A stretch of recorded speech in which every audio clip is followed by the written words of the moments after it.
completed opening statements on the resolution about to be considered. Pursuant to notice under House Resolution 660, I now call up House Mr. Resolution 755, impeaching Donald John Trump, President of the United States, for high crimes and misdemeanors. Mr. Chairman, I make a point of order. Gentleman will state his point of order. Mr. Chairman, I make a point of order against the consideration of this resolution on the grounds that the chairman willfully refused to schedule a properly demanded minority day of hearings pursuant to Clause 2J1 of Rule 11.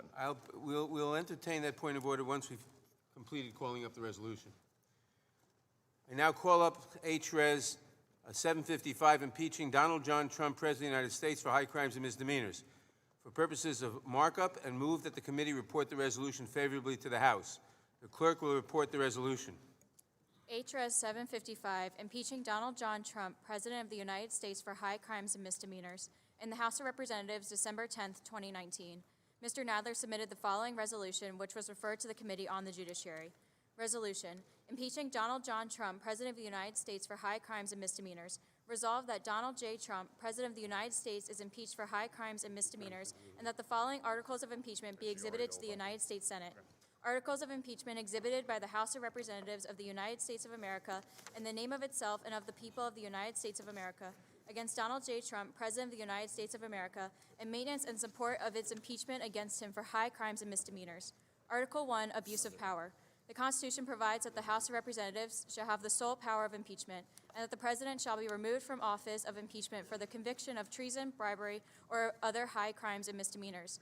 In his conduct of the office of the President of the United States, and in violation of his constitutional oath faithfully to execute the office of the President of the United States, and to the best of his ability, preserve, protect, and defend the Constitution of the United States, and in violation of his constitutional duty to take care of the laws be faithfully executed, Donald J. Trump has abused the powers of the presidency in that, using the powers of the high office, President Trump solicited the interference of a foreign government, Ukraine, in the 2020 United States presidential election. He did so through a scheme or course of conduct that included soliciting the government of Ukraine to publicly announce investigations that would benefit his re-election, harm the election prospects of a political opponent, and influence the 2020 United States presidential election to his advantage. President Trump also sought to pressure the government of Ukraine to take these steps by conditioning official United States government acts of significant value of Ukraine on its public announcement of the investigations. President Trump engaged in this scheme or course of conduct for unanimous consent that corrupt the resolution be purposes considered as in read. pursuit of Given the personal, significance, I object. objection is heard. of Clerk will personal, continue. personal political benefit. In doing so, President Trump used the powers of the presidency in a manner that compromised the national security of the United States and undermined the integrity of the United States democratic process. He thus ignored and injured the interests of the nation. President Trump engaged in the scheme or course of conduct through the following means. 1. President Trump, acting both directly and through his agents within and outside the United States government, corruptly solicited the government of Ukraine to publicly announce investigations into A, a political opponent, former Vice President Joseph R. Biden Jr., and B, a discredited theory promoted by Russia alleging that Ukraine, rather than Russia, interfered in the 2016 United States presidential election.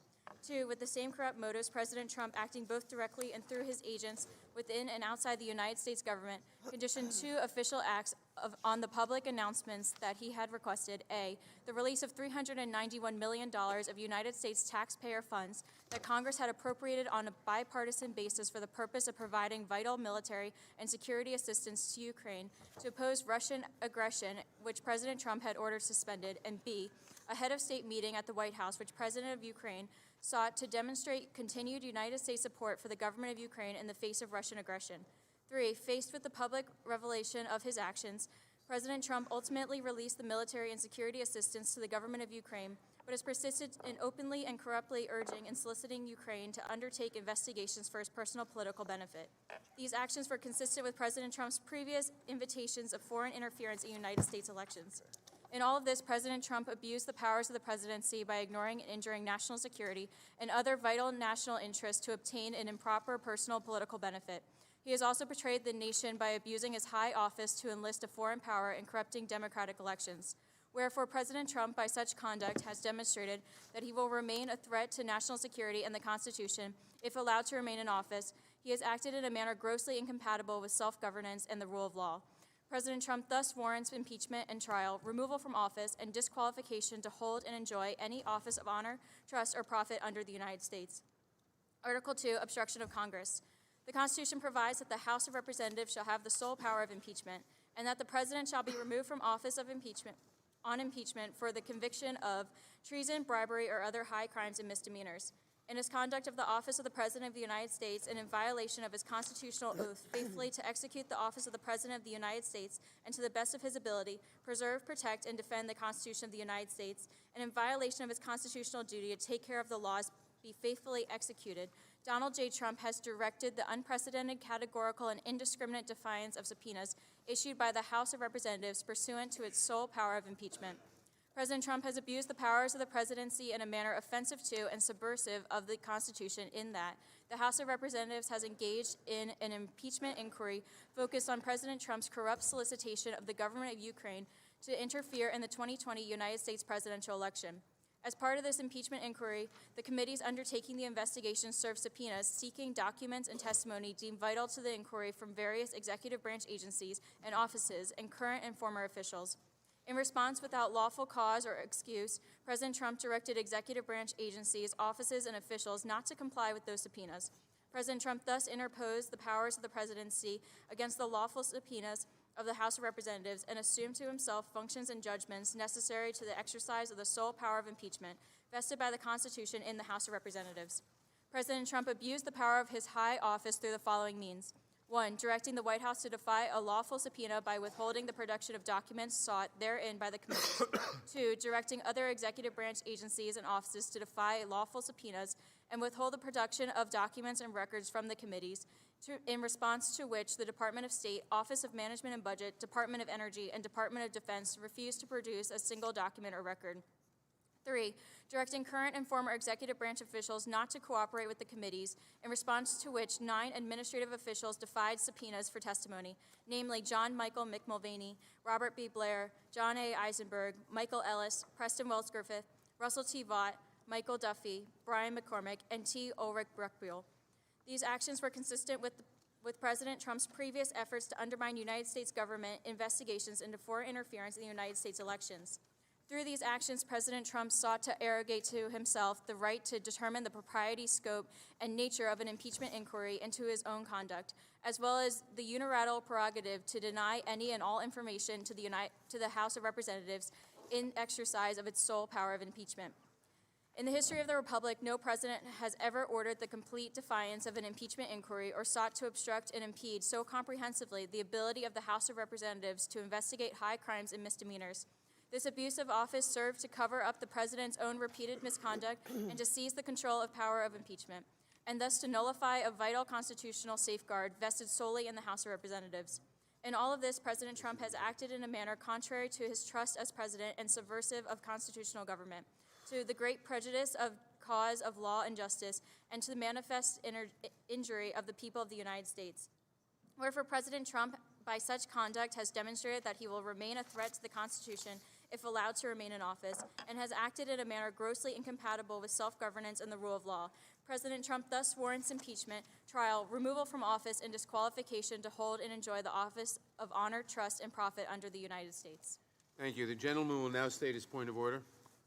Thank you, Mr. Chairman. Again, as I made the point of order on this minority hearing day, the chairman was furnished with the demand signed by all Republican members of the committee during the impeachment hearing held on December the 4th. The chairman has refused to respond to multiple additional requests that hearing be scheduled, and at one point actually telling me, as I actually responded to this, that we'll rule with it today. Well, we're here today, and it's a farce that we're having to rule on this today because there's no other time we're actually taking up the articles today. So the rule is not and by the way, this rule is not superseded by any portion of H.Res. 660. That could have been done by the majority, but they were too busy and in a hurry to get H. 660 to the floor that after discussing this, they chose not to exempt the minority hearing day. This could have been done. They chose not to. Now we're not having it, so I continue my point of order.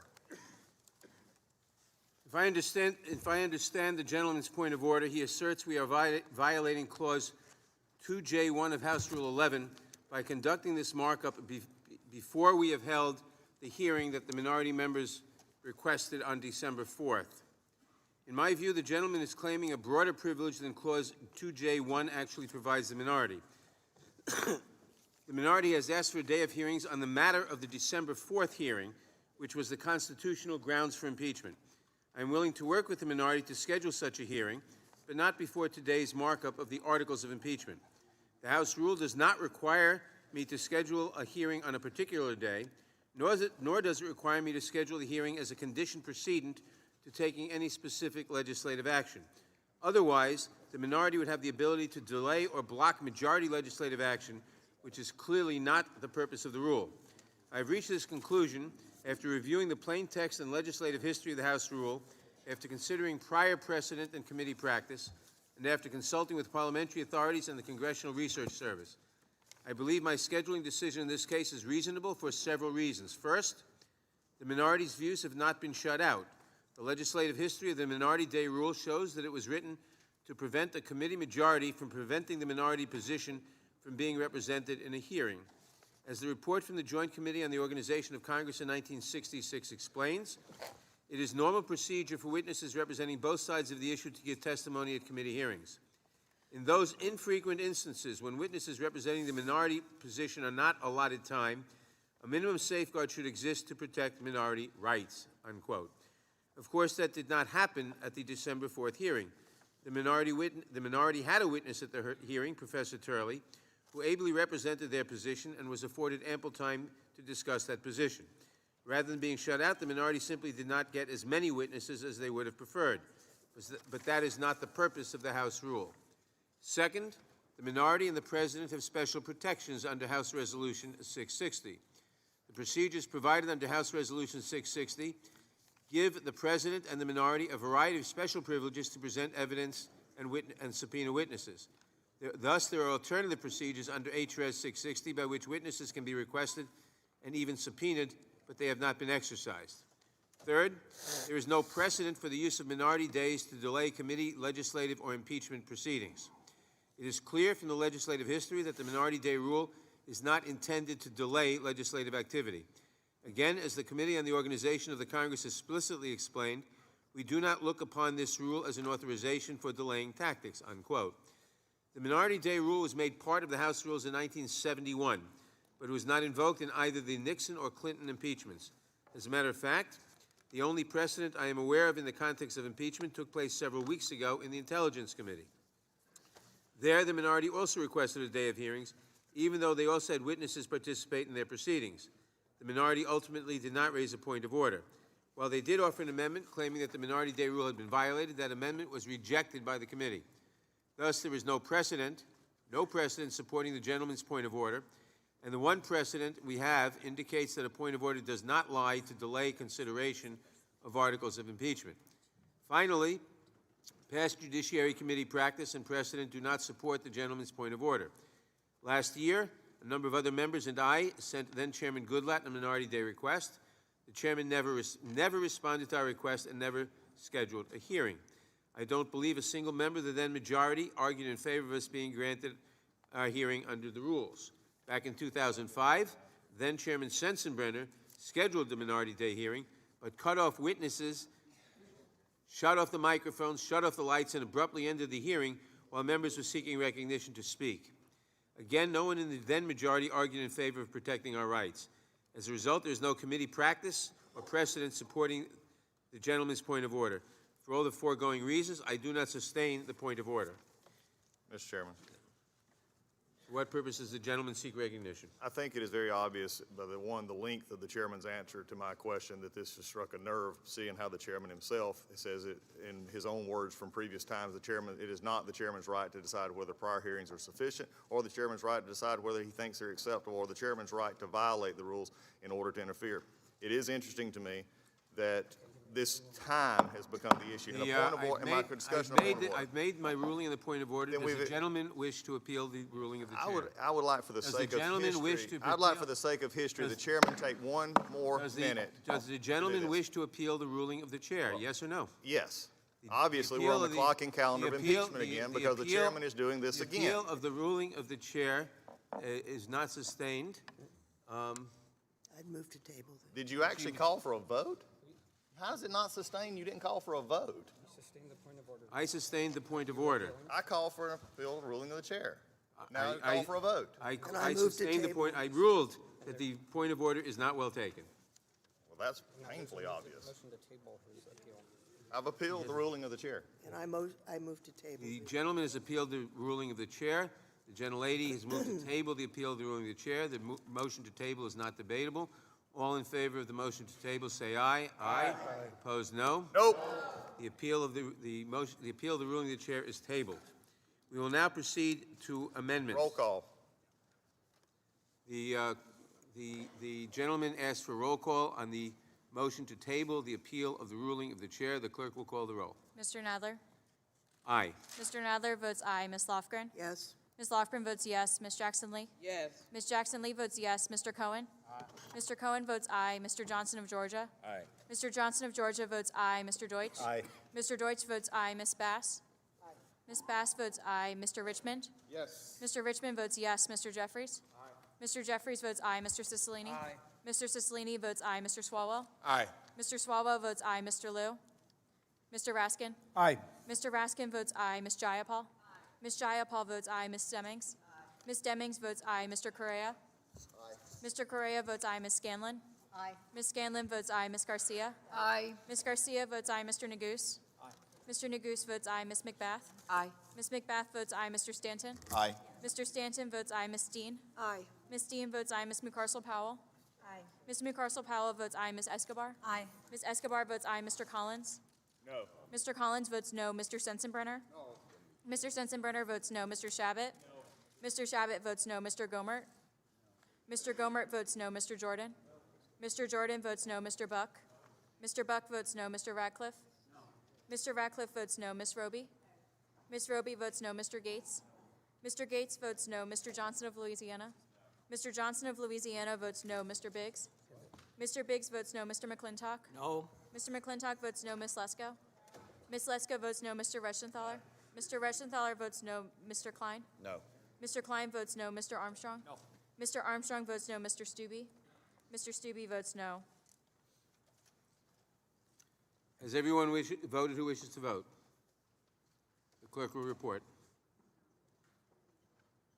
Mr. Chairman, there are 23 ayes and 17 noes. The appeal of the ruling of the chair is tabled. We will now proceed to amendments. The clerk will read the first section of the resolution. HRES 755, impeaching Donald John Trump, President of the United States for high crimes and misdemeanors. In the House of Representatives, December 10, 2019, Mr. Nadler submitted the following resolution, which was referred to the Committee on the Judiciary. Resolution, impeaching Donald John Trump, President of the United States for high crimes and misdemeanors. Resolved that Donald J. Trump, President of the United States, is impeached for high crimes and misdemeanors, and that the following articles of impeachment be exhibited to the United States Senate. Articles of impeachment exhibited by the House of Representatives of the United States of America in the name of itself and of the people of the United States of America against Donald J. Trump, President of the United States of America, in maintenance and support of its impeachment against him for high crimes and misdemeanors. I now recognize myself for purposes of offering an amendment in the nature of a substitute. The clerk will report the amendment. Amendment in the nature of a substitute to HRES 755, offered by Mr. Nadler of New York. Strike all that follows after the resolving clause and insert the following. Without objection, the amendment shall be considered as read. Without objection, the amendment shall be considered as base text for further amendment. I will now recognize myself to explain the amendment in the nature of a substitute. This amendment makes a minor change in certain places where the underlying resolution refers to Donald J. Trump. The amendment refers to Donald John Trump. Otherwise, it makes no changes to the resolution. I urge all of my colleagues to support it. I now recognize the ranking member, the gentleman from Georgia, Mr. Collins, for any comments he may have on the amendment. Thank you, Mr. Chairman. The amendment nature of a substitute is absolutely irrelevant. Actually, taking Donald J. Trump and making it Donald Trump, John Trump just simply shows the, frankly, absurdity of where we're at. And today we're going to spend plenty of time for you listening here. We're going to talk about this amendment nature substitute. We're going to talk about the factual basis that are absolutely no factual underpinning to impeach this president. But I'm going to go back for just a minute since I didn't have time and had to sit through a well-rehearsed, many days put together explanation on why that what will be known in 2019 outside of the fact that this committee finally accomplished its goal after the chairman stated he wanted to since November of last year impeach this president. What will be known by this committee from here on out is that this committee has now sounded the death of minority rights in this committee. This committee has become nothing but a rubber stamp. This committee is amazingly now on such a clock and calendar process that they don't care. Facts be damned. They don't care. They don't care that we had one witness out of 3. When I asked for a second witness, I was told I couldn't, even though there had been staff conversations well before. I was told I was asking too late. 1 witness out of 2 panels, that's all we had of fact witnesses. This is a just travesty and a sham from day one. I could talk till I'm blue in the face, but nobody on the majority cares. But the spot that is left by what has just happened will resonate over the years. It will resonate over the years in the sense that there is no fact that we can come to. They had no desire to hear any fact witnesses outside of their own train-driven clock calendar impeachment. For the chairman himself, who vehemently fought for minority hearing days, to sit there and read that is an amazing statement and a crushing blow to this committee. There's no way to recover from that. In fact, there may be. I wonder if the chairman would join me in making sure that the Rules Committee next week, they don't waive the point of order against this. But I know they will. That's why they're going to take it. Because I'll guarantee you, when you look into it further, this point of order would be sustained against these impeachment articles, so they're going to have to waive them next week. Watch and see. They will waive this point of order and waive any other point of order on these articles by the time it comes to the floor. For some of you may say, the ranking member talks about process. The ranking member talks about process. The ranking member talks about process, never the foundation. Believe me, we will inundate you with the facts, and I have already. Some of you just don't choose to report them. What is important, and for many who report on this body, and for many who have sat in this body, and for those who have served in this body, the members who have gone before, and the people who have set this committee up, and the people who have set our Congress up, are the ones right now that should be hanging their head in shame. We had 2 hearings, none of which featured fact witnesses. There's not a Democrat in this room that should be happy about this. The solemnity should be on the death of this committee's process and procedures. Don't give me the solemnity about impeaching a president. You've been wanting to do that for a long time. You ought to take it and just rejoice. Go at it, because this is what you wanted. But when it comes to the hearing, when it comes to the minority rights, when it comes to one that in which we have seen time after time after time, in which I have had to write this chairman multi-page letters on the abuse of procedural issues in this committee, this is a travesty. Write about it if you want, talk about it if you want, but the American people see it, because the American people understand inherently fairness. They understand due process. Why? Because it's what America was based on. It is what America takes pride in. And when we don't have it, nobody can have it. When we don't have fairness in this committee, how can they stand up and say, on the 2 weakest articles of impeachment in the history of this country, honestly, with a straight face, look at the American people and say, we did good? No, you didn't. You stained this body. You've taken this committee and made it a rubber stamp. Did any of the majority run to be a rubber stamp to get the majority? I know the minority on this side did not. You know why I know why we've become a rubber stamp? Because my chairman said so 20 years ago. He said so 20 years ago when he said, if the committee only accepts what other people give them and do not on their own verify it and thoroughly vet it, then we are nothing but a rubber stamp. Mr. Chairman, you should have run for a chairmanship, I believe, more than to be a rubber stamp for Mr. Schiff and Ms. Pelosi. We already knew this committee was overrun and overtaken because Mr. Schiff and Ms. Pelosi took it from us earlier this year. There's the first embarrassment, and the rest of it has been an embarrassment since. So as we look at this and as we go forward, we'll have plenty of time to show the complete farce of substance. But, Mr. Chairman, what will live from this day is your ruling and the majority's ruling of minority rights are dead in this Congress, and especially this committee. I yield back. Move to strike. Gentleman yields back. Are there any Chairman. amendments to the amendments? Mr. of Chairman. nature? Are there any amendments to the amendment? Chairman, nature move to strike last constituted? For what purpose does Mr. Deutsch seek recognition? Move to strike the last word.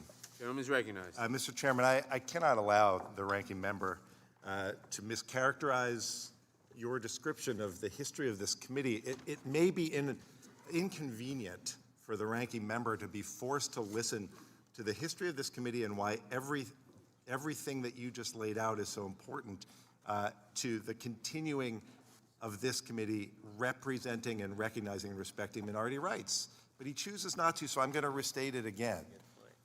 I appreciate the ranking member for acknowledging that they had the opportunity to call witnesses.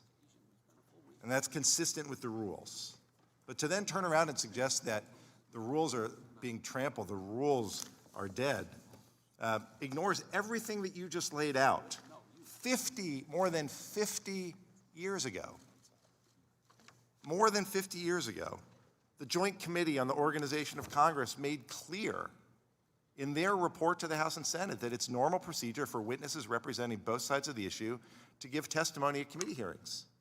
And that's where the rule comes from. And that's what's happened. The ranking member acknowledged it. He would have liked more witnesses, but there's no right to a separate day. The rule makes clear they have the right to call witnesses, and there were witnesses called. There were witnesses called, minority witnesses on December 4th. On December 9th, the minority's witness, Mr. Castor, presented evidence and gave opening statements. And it's worth pointing out to my colleagues on the other side that we invited the President of the United States to the December 4th hearing to advocate for his views, to submit requested witnesses, but he chose not to attend, and he chose not to suggest any witnesses.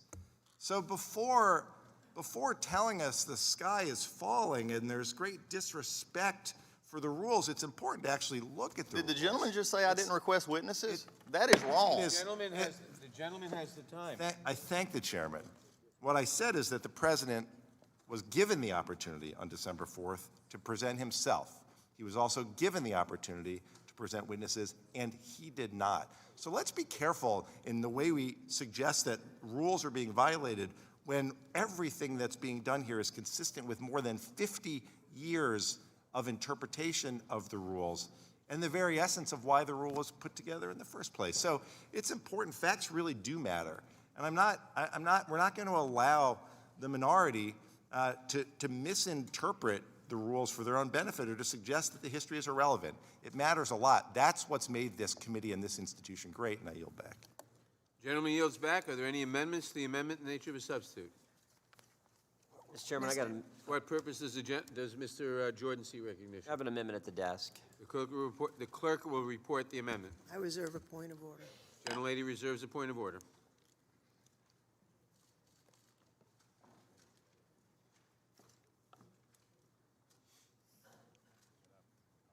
Amendment to the amendment in the nature of a substitute to H.Res. 755, offered by Mr. Jordan of Ohio.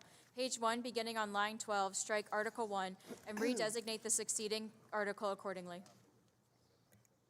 The gentleman is recognized for the purpose of explaining his amendment. Thank you, Mr. Chairman. This amendment strikes Article I 1 withdraw my point of order. This amendment strikes Article 1 because Article 1 ignores the truth. 4 facts, 5 meetings. We've talked about it now for 3 months. We've known that there have been 4 facts that have not changed, will never change, and we've known it since September 25th when the call transcript was released.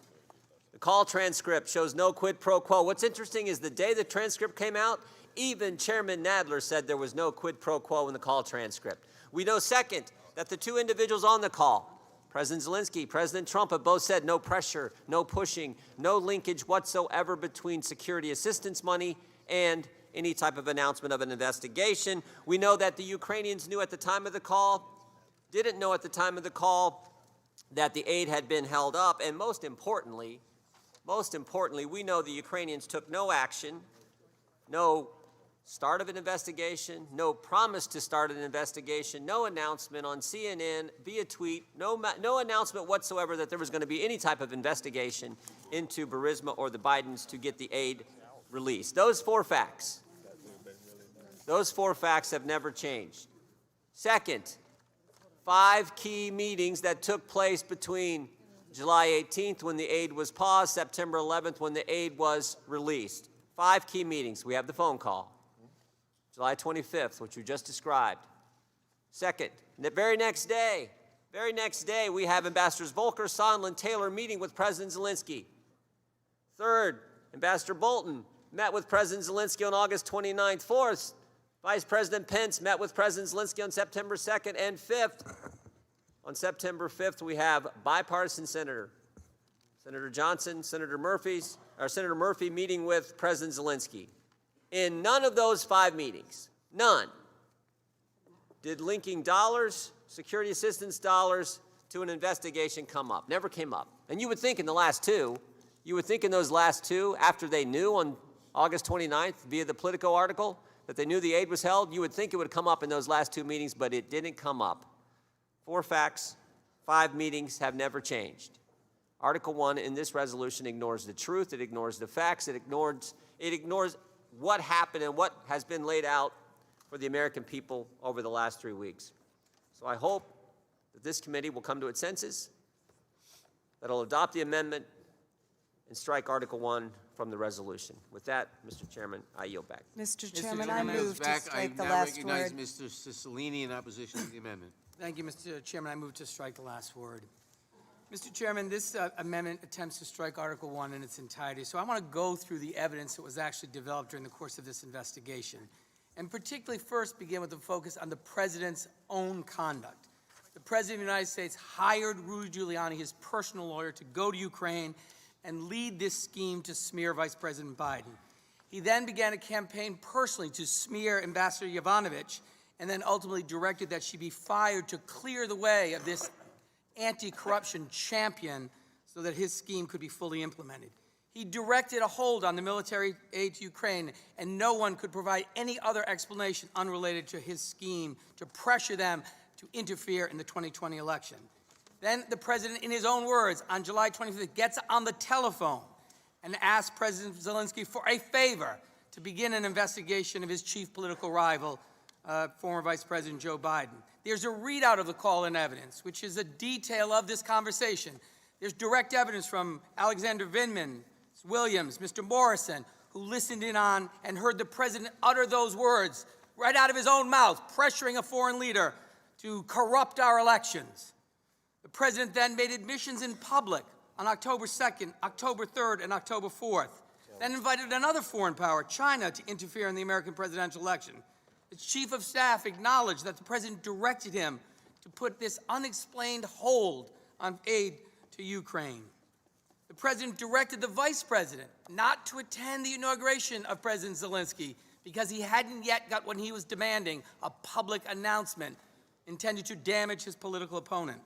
Ambassador Sondland testified that the Ukrainians were told, and I quote, the resumption of U.S. aid would likely not occur until Ukraine provided the public anti-corruption statement that we had been discussing for many weeks. And then he testified that he spoke with President Trump, and while the President claimed there was no quid pro quo, he made it clear that President Zelensky must publicly announce the 2 investigations that President Trump discussed on July 25th in the call in order for this security assistance to be lifted. That's direct evidence. But in addition to that, and those are just some of the highlights, there are over 260 text messages. There are call transcripts, as I mentioned, of the President's own words. There are emails between high-ranking officials of the Trump administration, hundreds of press statements, interviews, and tweets by the President and his personal attorney, Rudy Giuliani, corroborating their desire to pursue investigations of Vice President Biden prior to the 2020 elections. I'm going to give the committee a couple of just examples. President Trump himself on October 2nd said, and I quote, and just so you know, we've been investigating on a personal basis through Rudy and other lawyers corruption in the 2016 election. On July 19th, Ambassador Sondland emails multiple high-ranking officials that he, quote, talked to Zelensky, and he, quote, is prepared to receive POTUS's call and will state that he will turn over every stone of the investigations. On July 19th, 2019, in addition to the email, Ambassador Sondland texts Ambassador Volker. It makes the same thing clear. Sondland, looks like POTUS call tomorrow. I spoke directly to Z and gave him full briefing. He's got it. Volker, had breakfast with Rudy this morning, teeing up a call with Yermak Monday. Must have helped. Most important is for Zelensky to say that he will help investigate and address any specific personnel issues if there are any. On August 8th, Ambassador Sondland and Ambassador Volker text about POTUS wanting the deliverable, meaning that for Ukraine to get the White House meeting, Zelensky needs to announce the investigation. Sondland says, and I quote, Morrison is ready to get dates as soon as Yermak confirms. Volker responds, excellent. How did you sway him? Sondland responds, not sure I did. I think POTUS really wants the deliverable. Volker asks, but does he know that? Sondland says, yup. Clearly lots of conversations going on. On August 16th, Ambassador Taylor and Volker discuss Ukraine's concern that President Trump was not using official channels, like the Department of Justice, to request investigations. Taylor texts Ambassador Volker, the person who asked for an official request was Yermak? Volker replies, yes, but don't cite him. Taylor, I won't, you're right. This is not good. We need to stay clear. Then on August 22nd, Ambassador Sondland emailed Secretary of State Mike Pompeo and others to make clear that to break the logjam, meaning releasing the military aid, President Zelensky would have to, quote, move forward on the issues of importance to Trump, again, meeting the investigations. And the list goes on and on. So this claim that this is the thinnest of evidence is simply not true. There is overwhelming evidence of the existence of a scheme led by the president, led by his personal lawyer, Rudy Giuliani, to corrupt the American elections, to continue to withhold military aid until such time as a public announcement was made that would smear the president's chief political rival. And with that, Mr. Chairman, I yield back. Mr. Chairman. Gentleman yields back. For what purpose does Ms. Lesko seek recognition? Thank you, Mr. Chair. I move to strike the last word. Gentlelady is recognized. You know, Mr. Chair, it really quite disturbed me when you again rejected the rule of the House that said that we, as the minority, were, it says in the rules that you require that you set a date for a minority hearing. And the reason that this is important is because the rules have been thrown out the window here on this process. In fact, I just can't believe it. I mean, first of all, you have an unprecedented way of doing impeachment. You don't go through the Judiciary Committee like has been done in previous impeachments. Instead, Speaker Pelosi hands it over to Adam Schiff. Adam Schiff, the Intelligence Committee chair, where he has these closed-door hearings in the basement. I was denied several times, the right to go in and hear what these fact witnesses said. Yet I'm supposed to vote on this today, and we have not had one single fact witness here in this committee at all. And then I hear from my Republican colleagues that were on the Intelligence Committee that Republicans were refused to have any of their witnesses in that committee. And then, on top of that, Republicans were told, interrupted, silenced by Chairman Schiff when they tried to ask witnesses questions. They said to the witness, don't answer that. I mean, and so now, here in Judiciary Committee, we're supposed to vote on something when we haven't even heard directly from any fact witnesses. All we heard from was a bunch of liberal law professors that you called here that have a known record of disliking President Trump. And then you had staff talk to us. And then again, here in this committee, our Republican members asked for witnesses so that we can ask questions to get out the truth, to get out at least, let us say our side of the story. But no. And so then we turn to, okay, under the House rules, it says you're required to set a minority hearing so that we can at least call witnesses, so we can get some truth out to the American public instead of this one-sided sham. But no, here again, I think you said right here, no, we're not going to do that. Well, I'll consider a date in the future that you can have a minority hearing. For goodness sakes, we're voting on this today. It's no good to have a date in the future. Then it's done. You've already put through this. I mean, it just continues to amaze me how corrupt, how unfair this process has been from the start. I mean, for goodness sakes, you had 17 out of 24 of my Democratic colleagues that have already voted on the House floor to continue with articles of impeachment. It was Mr. Green who put a resolution on the floor, articles of impeachment. It was July 17th. And then there was a vote to table it, and they voted against the tabling, meaning they wanted to go ahead with articles of impeachment. Not correct. That was even before the July 25th call. I mean, come on. This is a predetermined, you guys have been wanting to impeach this president since he got elected. fact after fact after fact. I know that some of you really think the president did something wrong, but the fact is there is none of your witnesses, none of your fact witnesses were able to establish any evidence of bribery, treason, high crimes, or misdemeanors. Not one single one, and that's what it says has to be done in the Constitution. So again, I believe the President of the United States is right. This is a sham impeachment, and it sure is a shame, and I yield back the balance of my time. The gentlelady yields back. For what purposes is Mr. Negusik recognition? Move to strike the last word. Gentleman is recognized. Thank you, Mr. Chairman, and with much respect to my colleagues on the other side of the aisle, it is difficult to follow some of these arguments. I've heard very little in the way of any substantive defenses of the president's conduct, but instead focus again on some very farcical process arguments, in my view. And I'm compelled to respond to at least one of those, which is this notion about the closed-door depositions, because as I understand it from reading these transcripts, many minority members were present and granted equal time to question witnesses brought before the Intelligence Committee, the Foreign Affairs Committee, and the Government Oversight Committee. Some of those members are actually on this committee, so I struggle to understand the objections in that regard. The idea that the Intelligence Committee's investigation was not sufficiently transparent, in my view, also rings hollow, because as we know, the transcripts from those interviews and those depositions have been released. I know I've reviewed them. I suspect many of my colleagues have as well.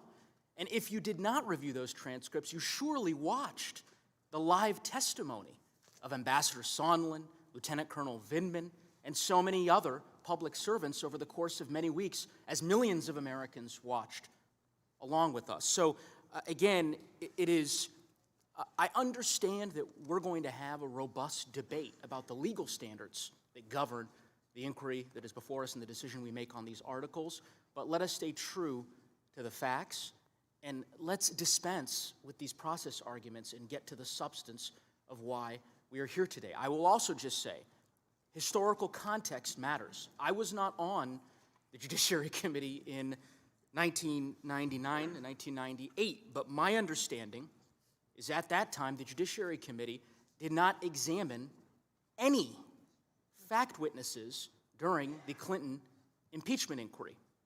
I know there are members of this committee that were here at that time, and they are well aware that they did question Ken Starr, and then afterwards had hearings with legal experts to expound upon the legal standards that would define the decision before the committee. I would also say that during the Nixon impeachment inquiry, the examination of witnesses, fact witnesses rather, was conducted exclusively behind closed doors in July of 1974. So unlike both the Nixon inquiry as well as the Clinton inquiry, the House Intelligence Committee's hearings featured testimony from a dozen witnesses in open hearings subject to public examination by Republican members and counsel. Facts matter. And I hope that each and every one of us could agree at least on that simple point. And with that, I would yield to the distinguished member from California, Ms. Lofgren. I would just like to note, going back to the analogy to the Nixon impeachment, gentleman is correct that there was really no public presentation in the Judiciary Committee. There were quite a few depositions that were private, but there was a lot of public testimony. It wasn't before the Judiciary Committee, it was before the Senate Watergate Committee. As you'll recall, the President's counsel, John Dean, appeared and testified that there was a cancer on the presidency and a number of the revelation that there was a recording system in the White House. All of that happened in the Senate. And the fact that it happened in the Senate didn't mean that the Judiciary Committee didn't know about it. I mean, the whole country knew about it and took notice of it. There's only a few members of this committee that were on the Judiciary Committee during the Clinton impeachment. I was one of them. Ms. Jackson Lee and Mr. Nadler were, as well as Mr. Sensenbrenner and the gentleman from Ohio. We had a report from Mr. Starr. I remember it very well. But we didn't have extensive fact witnesses. We had the report. We had evidence over in the Ford building that we could go over and look at privately. I did. A number of members did. But the gentleman has correctly summarized the situation. I would yield back to the gentleman. Mr. Chairman. I yield back to balance my time. Gentleman yields back. For what purpose does Mr. Sensenbrenner seek recognition? Mr. Chairman, I move to strike the last word. Gentleman is recognized. Mr. Chairman, I think it's obvious, to all the American public that this is a railroad job. Things have been going quickly, but I think the real key is that with all of the denials of minority requests, both here and in the Intelligence Committee, the Republicans and the President have not been able to put on live witnesses to be able to basically put together a defense. And if you're going to have a trial, you have to have both a prosecution and a defense. Here we don't have a defense because of the rulings that have been made, one of which was made just a few minutes ago by the chairman of this committee. Now, let me say, first of all, the hearings that were in the basement of the Capitol were secret hearings. They were classified hearings. None of the members who were in that hearing room could ethically go out and tell the public and the news media exactly what was said there. And they probably could have been hailed before the Ethics Committee, or worse if they attempted to do that. There were leaks that came out of there. I grant you that, but none of the members could. The other point is that the vast majority of members of the Judiciary Committee, which has ultimate jurisdiction over all proposed impeachments, were not members of the three other committees and were not allowed to go into the basement of the Capitol hearing room to listen to what was going on and to see those live witnesses. There were a number of my colleagues on this side of the aisle, including Ms. Lesko and Mr. Gates, that attempted to do that. And Chairman Schiff kicked them out or wouldn't allow them to go in there.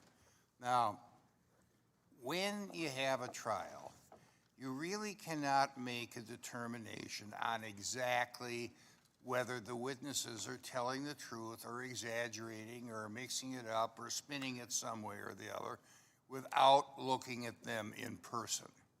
We don't have that opportunity. There were a few select witnesses that were in the public hearings over in the Intelligence Committee a couple of weeks ago, but the Intelligence Committee does not have the jurisdiction on whether to recommend the impeachment of anybody, let alone the President of the United States. Now, we've heard complaints about the fact that in the Clinton impeachment, there were no fact witnesses. Mr. Shabbat and I were there, as were Ms. Lofgren, Ms. Jackson Lee, and the chairman. And what happened there is that both sides were allowed to present whatever witnesses they wanted to. Kenneth Starr did all of the grunt work in putting together the facts. He sent over 36 boxes of evidence, which were put over into the Ford building. That's not happened here. The independent counsel that was appointed to look into what President Trump has done, Mr. Mueller, came and testified, and that ended up being a big fizzle, for what the Democrats wanted to do. So much of the Mueller stuff, after his testimony and the cross-examination by members on both sides of the aisle, ended up disappearing into outer space. So they had to find something else. Now let me say that everybody on both ends of the telephone call between President Trump and President Zelensky has said very clearly there was no quid pro quo offered. There was no pressure that was put on the Ukrainians. I don't know how many times President Zelensky has had to say that. Apparently it's not enough because minds on the other side of the aisle are closed. But that's what the facts are. And the facts, again, speak for themselves. There was no impeachable offense here.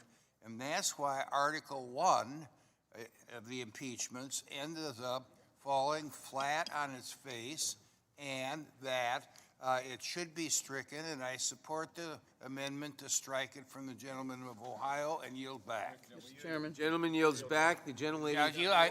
I yield to the gentleman from 15 seconds Georgia. left. The gentleman is recognized. Okay. 15 seconds. Real quick, also, Ken Starr sent those over before the hearings began too, correct? They didn't. Yes. We didn't get a letter in the middle of hearings saying, oh, by the way, we just got a document dump on the weekend, and where the chairman told me, well, we're not going to be able to read them anyway. No, we got him, Gentleman's and time it is was a expired. surprise. Gentleman's time is expired. For what purpose does Jackson Lee seek recognition? I just strike the last word, Mr. Chairman.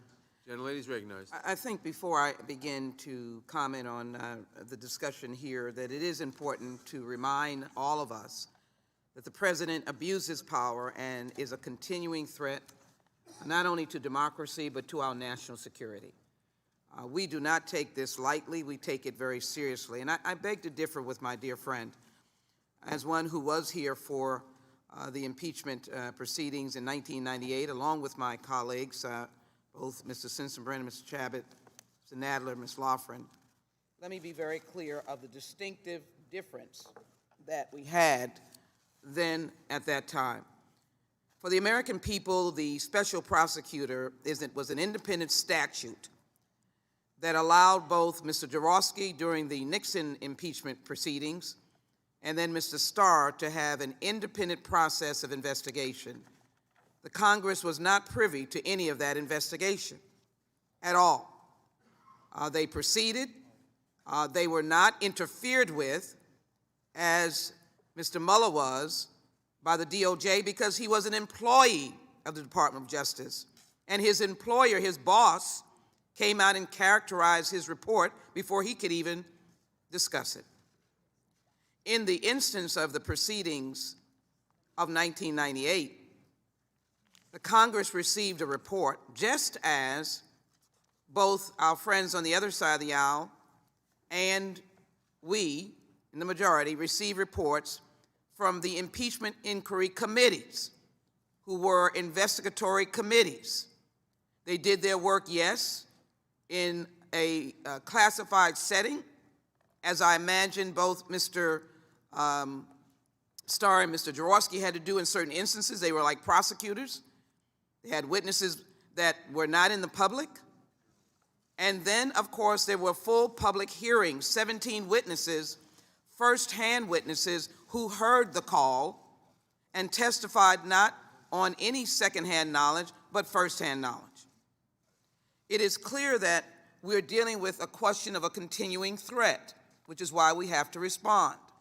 And let me be very clear. I hold in my hands that unclassified transcript. I beg to differ with my friends. Allow me just for a moment to tell you that in the call, President Zelensky said these sentences. I would also like to thank you for your great support in the area of defense. We're trying to continue to cooperate for the next steps. Specifically, we also want to be ready to buy javelins. That's equipment, military equipment from the United States for defense purposes.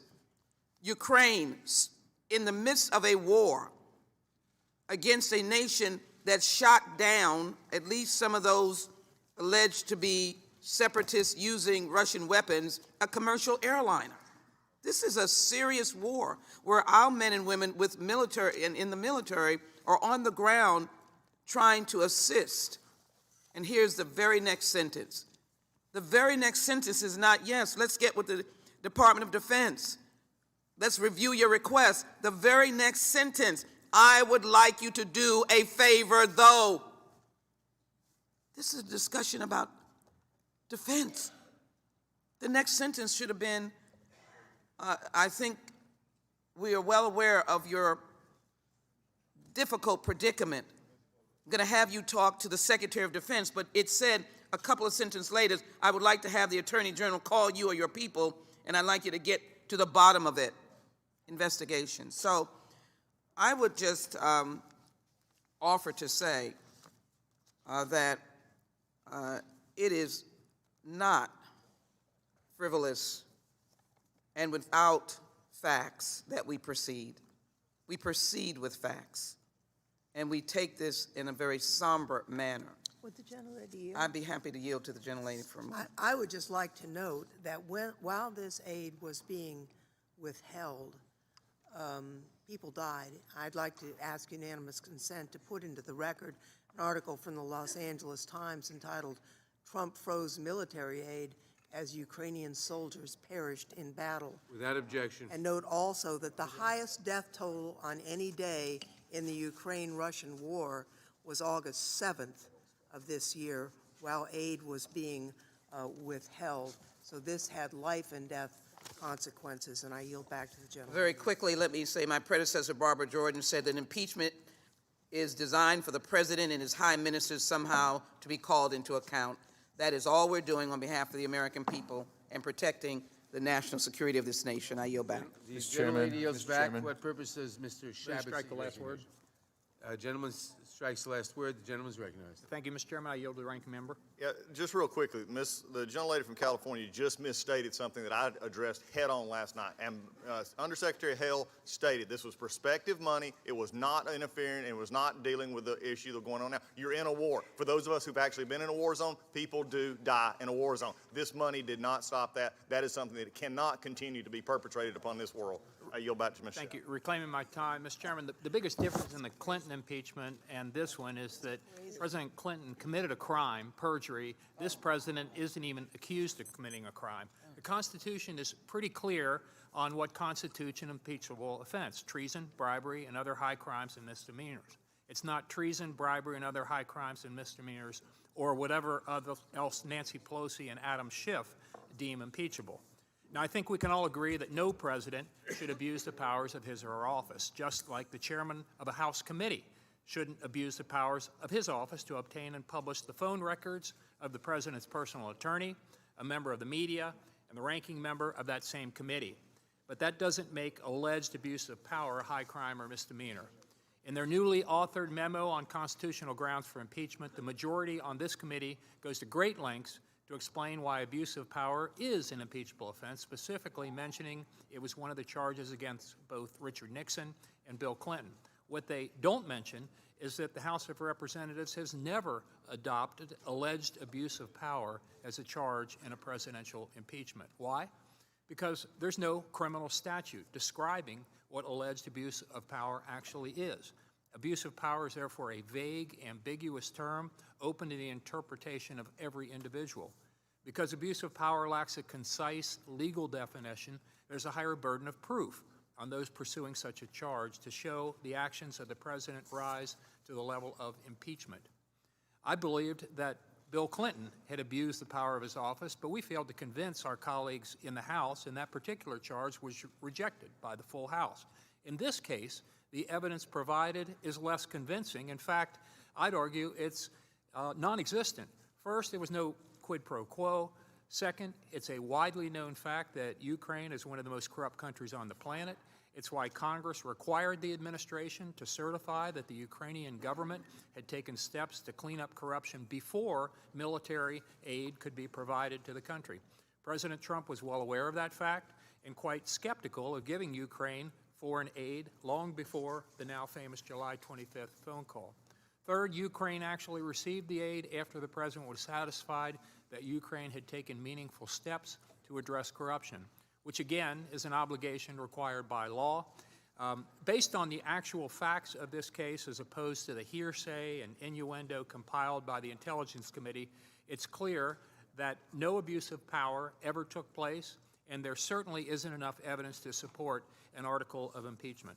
Mr. Chairman, as you well know, there's another significant difference between the abuse of power charges against Nixon and Clinton and those presented here.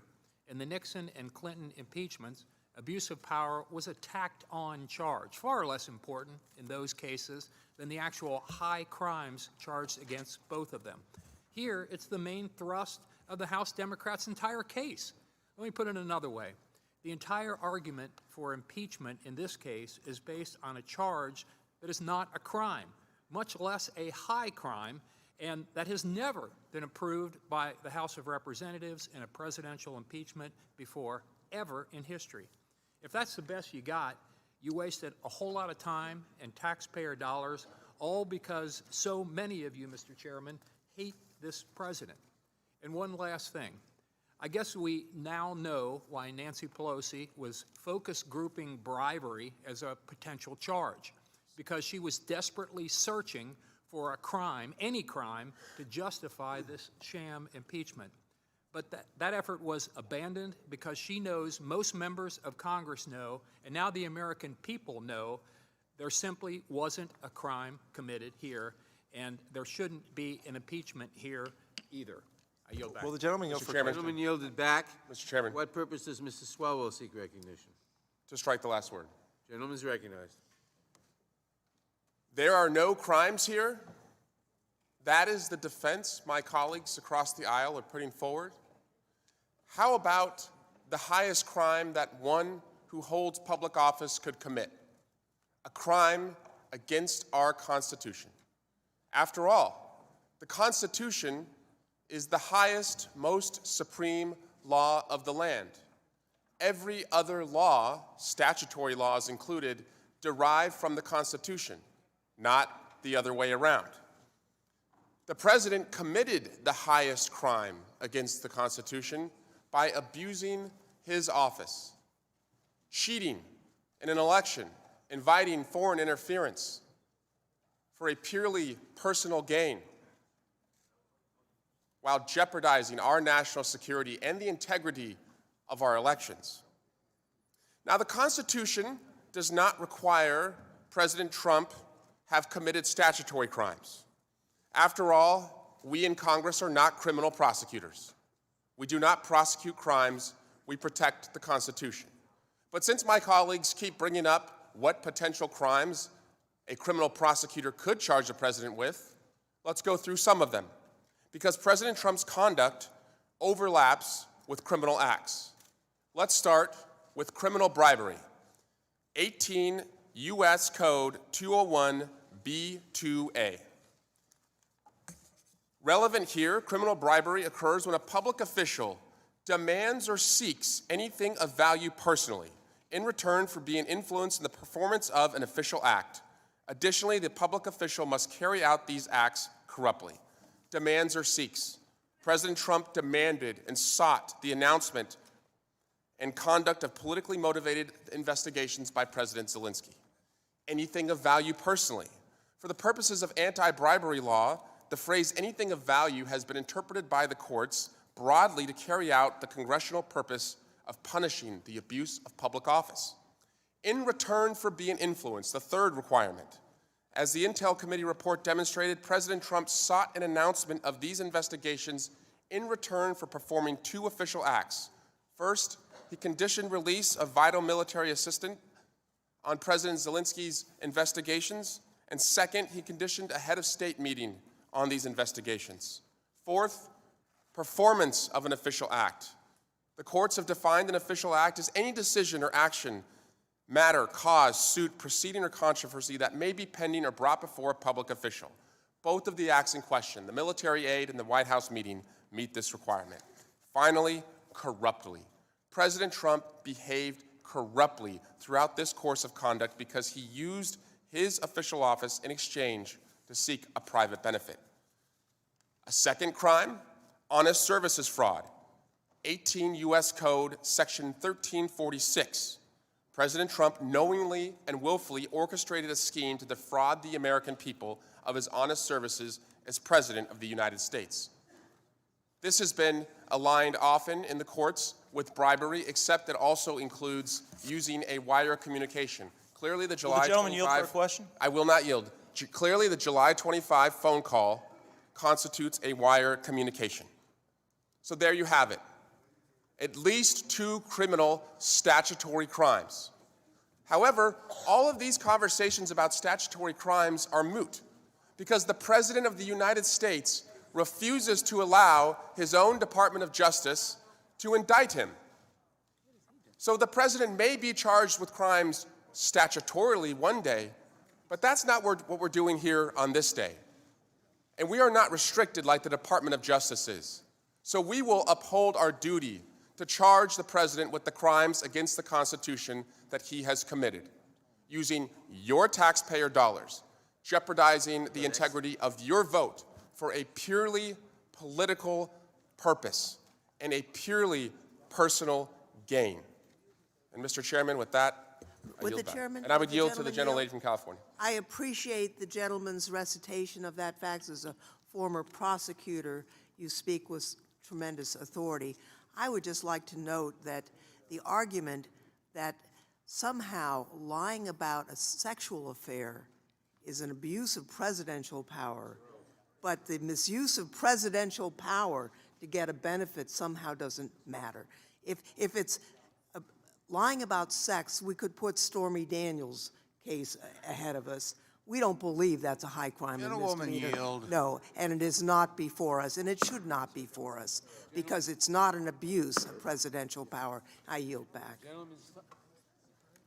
The gentleman's time has expired. For what purpose does Mr. Gohmert seek recognition? I rise in support of the amendment. Gentlemen, yield briefly. The gentleman has the time. Does the gentleman wish to yield to Mr. Will the Secretary? gentleman yield briefly? Yes. The important thing is that Bill Clinton lied to a grand jury. That is a crime. The article of impeachment that passed the House accused Bill Clinton of lying to a grand jury, a crime and something that obstructs the ability of the courts to get to the truth. This is not what is happening here. Big difference. Thank you. Reclaiming my time. Gentleman reclaims his time. It is interesting, though, we're here because of fraud, not by the president, but from within the Department of Justice. And I realize people on the other side of the aisle have been so busy trying to find some kind of charge, criminal charge to bring against the president, none of which worked, that they may not have been aware of the most recent Horowitz report. But it is clear now, that the whole investigation that has brought us here, with crime after crime being alleged and then having to be dropped, was a fraudulent effort before the FISA court to have a surveillance warrant done against Carter Page. They lied initially, said that he was a Russian agent when actually he had been used by the CIA as a spy against Russia.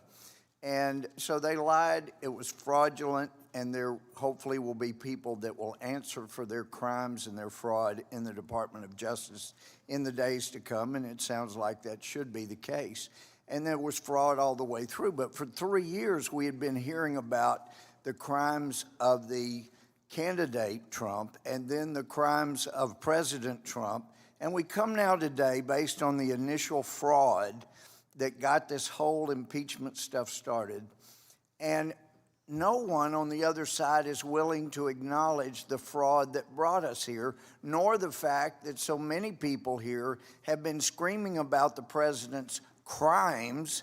And we're even hearing today, like we just did, oh yes, there were crimes. Well, then why aren't they in this impeachment document? It's because they don't exist. They've been disproven over and over and over again. And that's why the gentleman's amendment is so well taken. You don't want to go down this ground. I think it's a bad idea when it was proposed before. High crimes and misdemeanors, if it's not treason, right? Even misdemeanors are crimes. And so we've had to drop the fraud of all the crimes being alleged, people saying in here and in the public, gee, we're going to get the president because he colluded with Russia. How terrible was that? Well, that's all been disproved and dropped. So now we were left with bribery and extortion, and now those had to be dropped because there were no crimes. And I appreciate the gentleman bringing up crimes, but those are not alleged here. And so let me just say, this is a day that will live in infamy for the Judiciary Committee. The days of exemplary chairs like Daniel Webster when he stood for principle, those are going to be gone because this became a tool of the majority to try to use taxpayer funds to defeat a president. And by the way, the Ken Starr report, 36 boxes, he came in and testified. We were kept out of hearing the witnesses. There were, in the Watergate, these witnesses testified on television. It was public. It was not a star chamber like the Schiff chamber became. And I would like to yield back remainder of my time to my friend, Mr. Jordan. Well, I would just say, when did it happen? Everything Mr. Swalwell just said, if it all happened, why isn't it in the resolution? Democrats say there's some scheme to have an announcement made by President Zelensky to get a phone call with the president, to get a meeting with the president, and to get the aid released. When did the announcement happen? They got the call on July 25th. They got the meeting on September 25th. They got the money on September 11th. There was never an announcement from the Ukrainians to do an investigation. So you can keep saying all this stuff and all the points that this happened. Didn't happen. Not the facts. Those are not the facts. And we know why the aid ultimately got released, because we learned that this guy, this new president, was actually the transformer, the real deal, was actually going to deal with the corruption issue in his country. That's what happened. You can make up all the things you want, but those are not the facts. Gentleman's time has expired. Mr. Jeff, for what purpose does Mr. Jeffrey seek recognition? Gentleman is recognized. Let's actually go through the facts. We're here today because the president abused his power. We're here today because he solicited foreign interference in the 2020 election. He had welcomed foreign interference as it relates to Russia. He solicited foreign interference on the White House lawn with China, and he did it with Ukraine. He's a serial solicitor. Let's go through the facts. Congress allocated $391 million in military aid on a bipartisan basis to Ukraine, currently at war with Russian-backed separatists in the east. Ukraine's a friend, Russia's a foe. Ukraine's a democracy, Russia's a dictatorship. The United States is probably the only thing standing between Vladimir Putin and Ukraine being completely overrun as part of Putin's fantasy to reconstruct the Soviet Union, which would be adverse to the national security interests of the United States. And every single fact witnessed before this Congress said so. You can't even dispute that. So we allocated aid on a bipartisan basis. But then the aid was withheld. So the American people deserve to figure out why. In February, there was a letter sent by the Trump administration saying, okay, the aid is on the way. But it never arrived. In April, he had a phone call, the president, with Zelensky. The word corruption was not mentioned once. And then, in May, the Department of Defense wrote to this Congress and said, all necessary preconditions for the receipt of the aid have been met by the new Ukrainian government, including the implementation of anti-corruption protocols. We have that letter. It was sent to you and it was sent to us. Then in July, on the 18th, at an Office of Management and Budget meeting, the aid was officially frozen at the direction of the president. Twice during the summer, Mitch McConnell, the Senate Republican majority leader, publicly stated he called the Trump administration, what happened to the aid? Mitch McConnell couldn't get a good answer because there was no good answer. Then on July 25th, there's another call between President Trump and President Zelensky. The word corruption is not mentioned once, but here's what was said. Zelensky talks about defense, and the immediate response is, do us a favor, though. And President Trump says, I need you to look into some things, not related to procurement of defense arms, but related to a wild conspiracy theory connected to the 2016 campaign, and also says, I want you to look into Joe Biden. And then what's interesting, since you think it was such a perfect call, he mentions Rudolph Giuliani. I'm looking at the transcript right now. Not once, not twice, but 3 times. Why on an official call would the president mention Rudolph Giuliani? He's not an ambassador. He's not the Secretary of State. He's not a member of the diplomatic corps. He's President Trump's political enforcer. And then what happens? You said you want to talk about the facts. In August, Giuliani travels to Madrid and meets with the Ukrainian government as a follow-up to Trump saying to Ukraine, go meet with Giuliani.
Down doesn't even know about the shakedown. You have President Zelensky himself saying, I felt no pressure. And then, talk about bad timing. We got this Time article that comes out on the 10th of December, just a few days ago, because their theory of the case is, well, even if Zelensky didn't know there was pressure, there's this other guy, Yermak. And Yermak knew from Gordon Sondland that there was pressure, but the same day that they introduced their articles of impeachment, Yermak gives this interview with Time magazine, and he says, and I quote, Gordon and I were never alone together.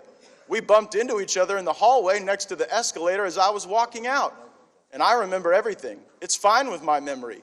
We talked about how well the meeting went. That is all we talked about. So here they are, with no crime, with no victim, with no witnesses, with no knowledge of any shakedown, and yet they proceed. To accept the Democrats' theory of the case, you got to believe that the Ukrainians are lying to us. You got to believe when they say there's no conditionality, no pressure, nothing wrong, that they're so weak and they're so dependent on the United States that we can't believe a word they say. Well, again, where were you during the Obama administration when this weak ally didn't get javelins that were then withheld? I support the Jordan Amendment because this Article 1, this abuse of power that they allege in the impeachment theory, is a total joke. They have to say abuse of power because they don't have evidence for obstruction. They have to say abuse of power because they have no evidence for bribery or treason. They have to say abuse of power because all those specific crimes that the gentleman from California named cannot be supported by the evidence. This is sort of the Rorschach ink blot test theory of impeachment, so that the country can stare at the ink blot and everybody can see what I guess they want to see. This notion of abuse of power is the lowest of low-energy impeachment theories. Heck, I don't know any political party that doesn't think when the other side's in the White House that they abuse power, they do too much. I got a lot of constituents that think Barack Obama abused his power, but you know what? We didn't do this to the country. We didn't put him through this nonsense and this impeachment. You all set the standard. We didn't set it. You said this would have to be bipartisan, compelling, and overwhelming. It ain't that, and this looks pretty bad. I yield back. Gentleman yields back. For what purposes, Ms. Jayapal seek recognition? Thank you, Mr. Chairman. Just in response... Strike the last word. Yes, move to strike the last word. Thank you. Gentlelady is recognized. In response to my colleague from Florida, you cannot argue things both ways. You cannot say that the president was so concerned about Ukraine that he released aid, which is true. He released aid in 2017. He released aid in 2018. And then suddenly he became concerned in 2019, right after Vice President Biden announced that he was going to run. So if your argument is that he was so concerned about Ukraine that he released aid in 2017 and 2018, then why in 2019, after the Department of Defense cleared Ukraine on charges of corruption, why then did he decide he was so concerned about corruption that he was not going to release aid? Because that makes, I'm sorry, I'm not yielding. I am not yielding. I am not yielding. They got a new president, that's why. Gentlelady has the time. The committee will be in order and people will not interrupt. They got a new president This who is was... not proper here.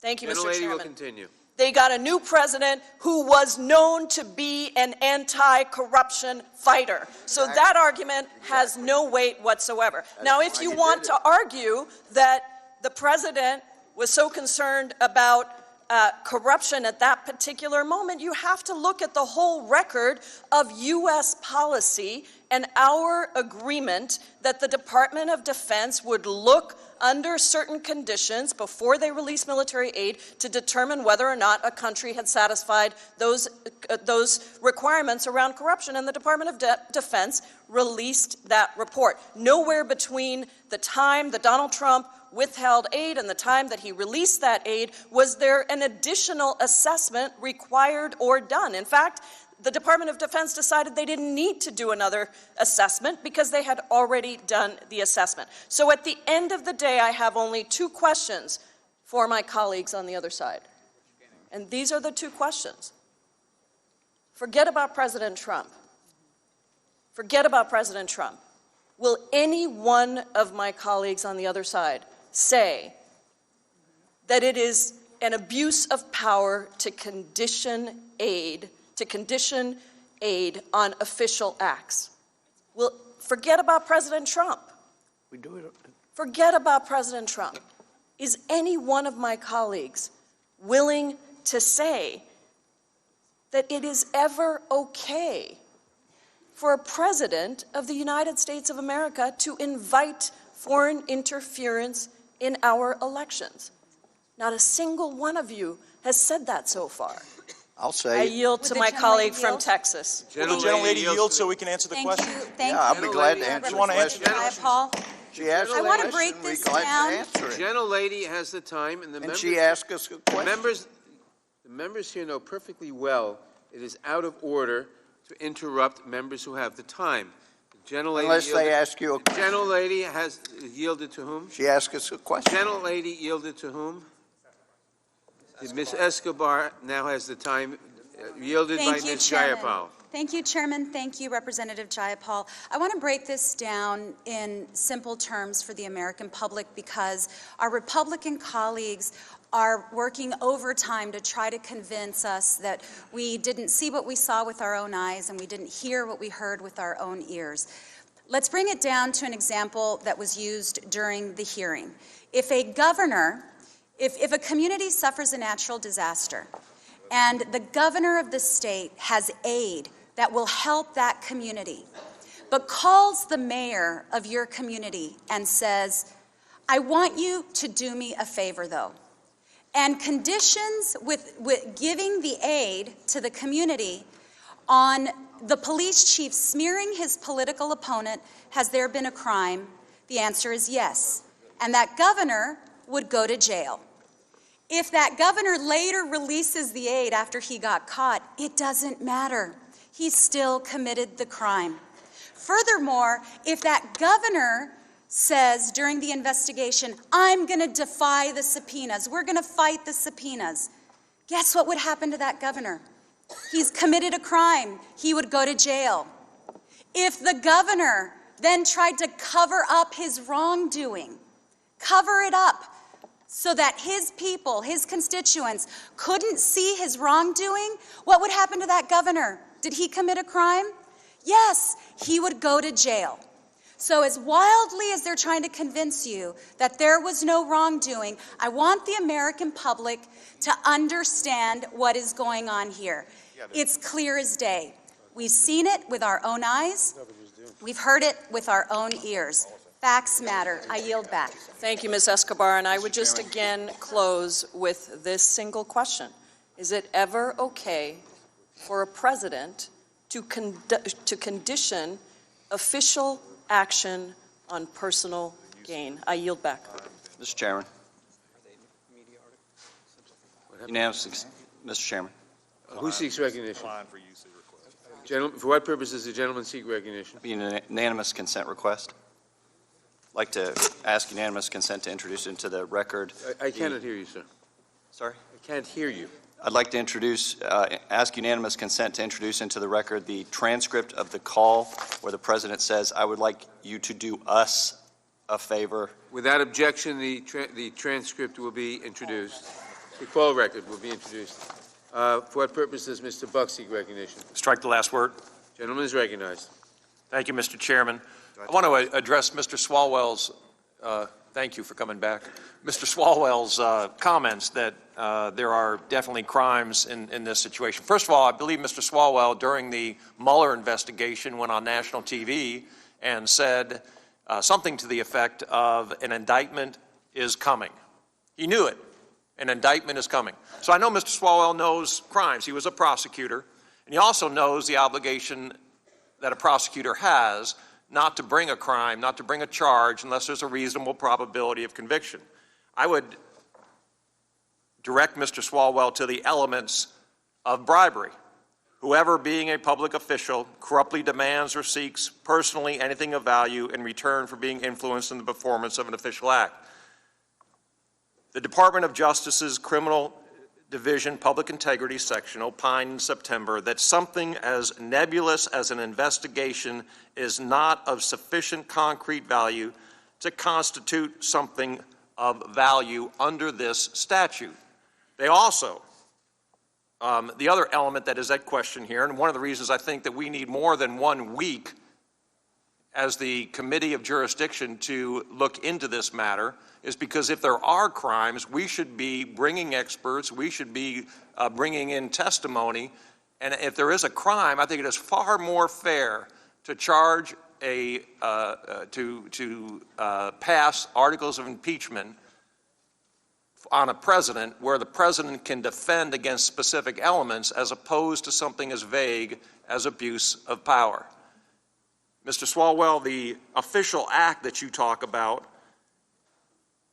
under the McConnell, Supreme Court's McConnell decision, that decision says, setting up a meeting, talking to another official, or organizing an event without more does not fit the definition of official act. There are 2 elements missing in your analysis, but that doesn't surprise me because there were no elements that were, that the special counsel found in this situation.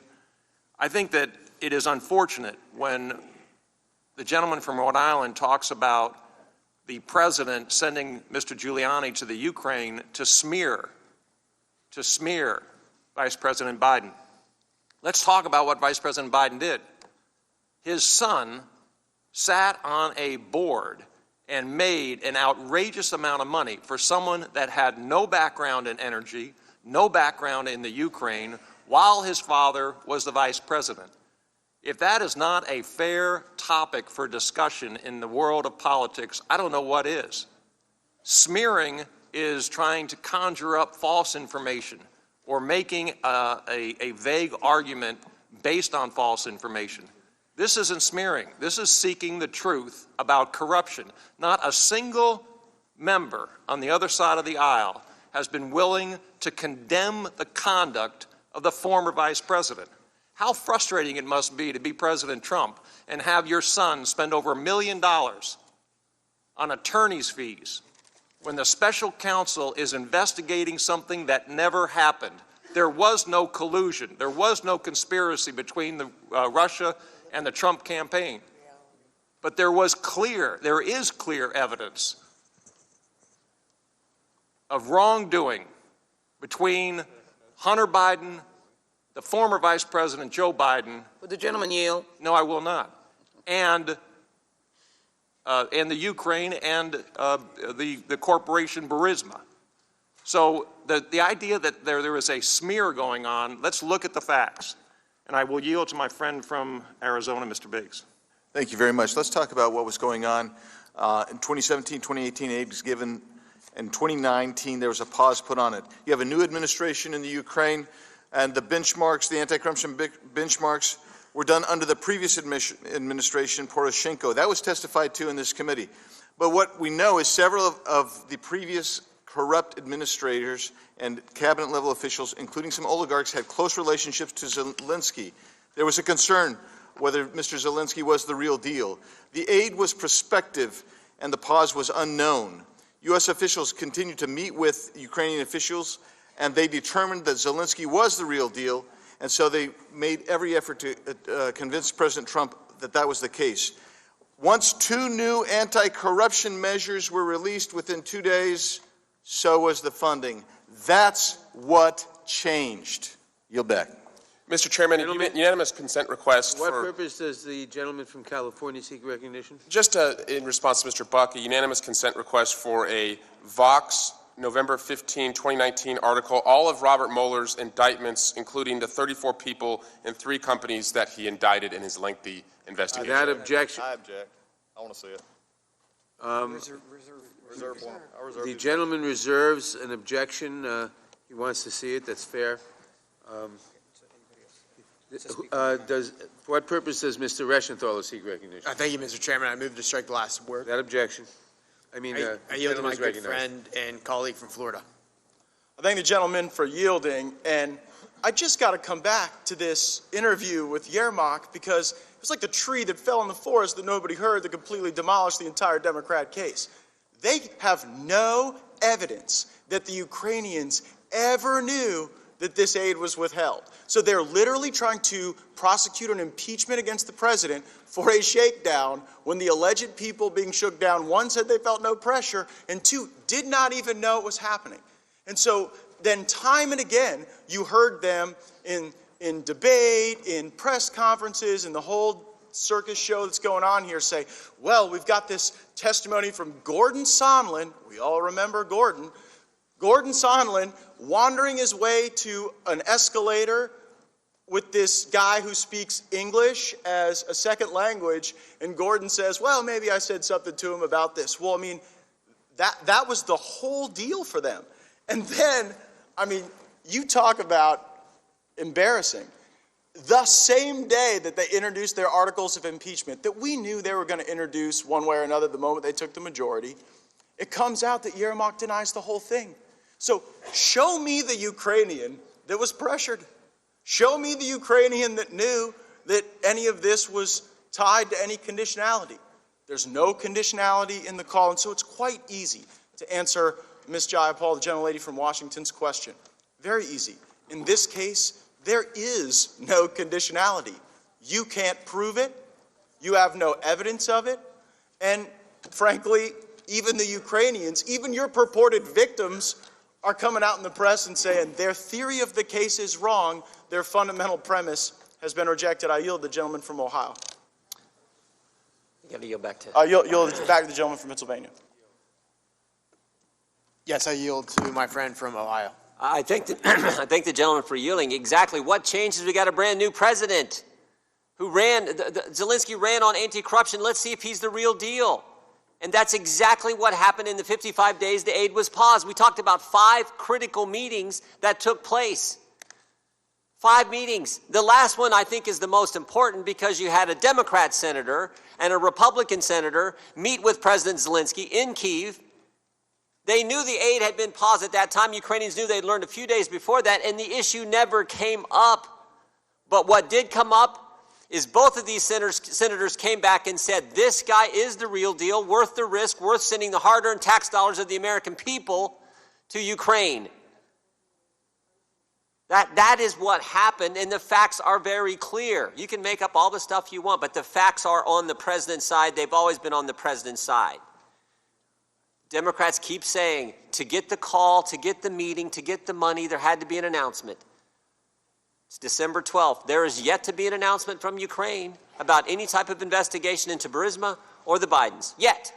Because it's not going to happen. Because it never needed to happen. That wasn't the point.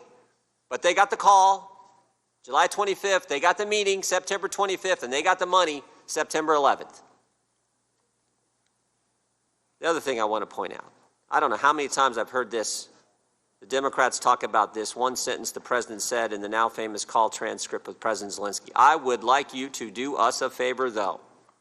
The Democrats don't read the plain language. In fact, your star professor witness who was here last week, she talked about this being the royal we. She read the sentence the way you guys always try to portray the sentence. She said it was, I would like you to do me a favor, though. That's not what it says. It says, I would like you to do us a favor, though, because, and guess what the next 2 words are? Guess what the next 2 words are?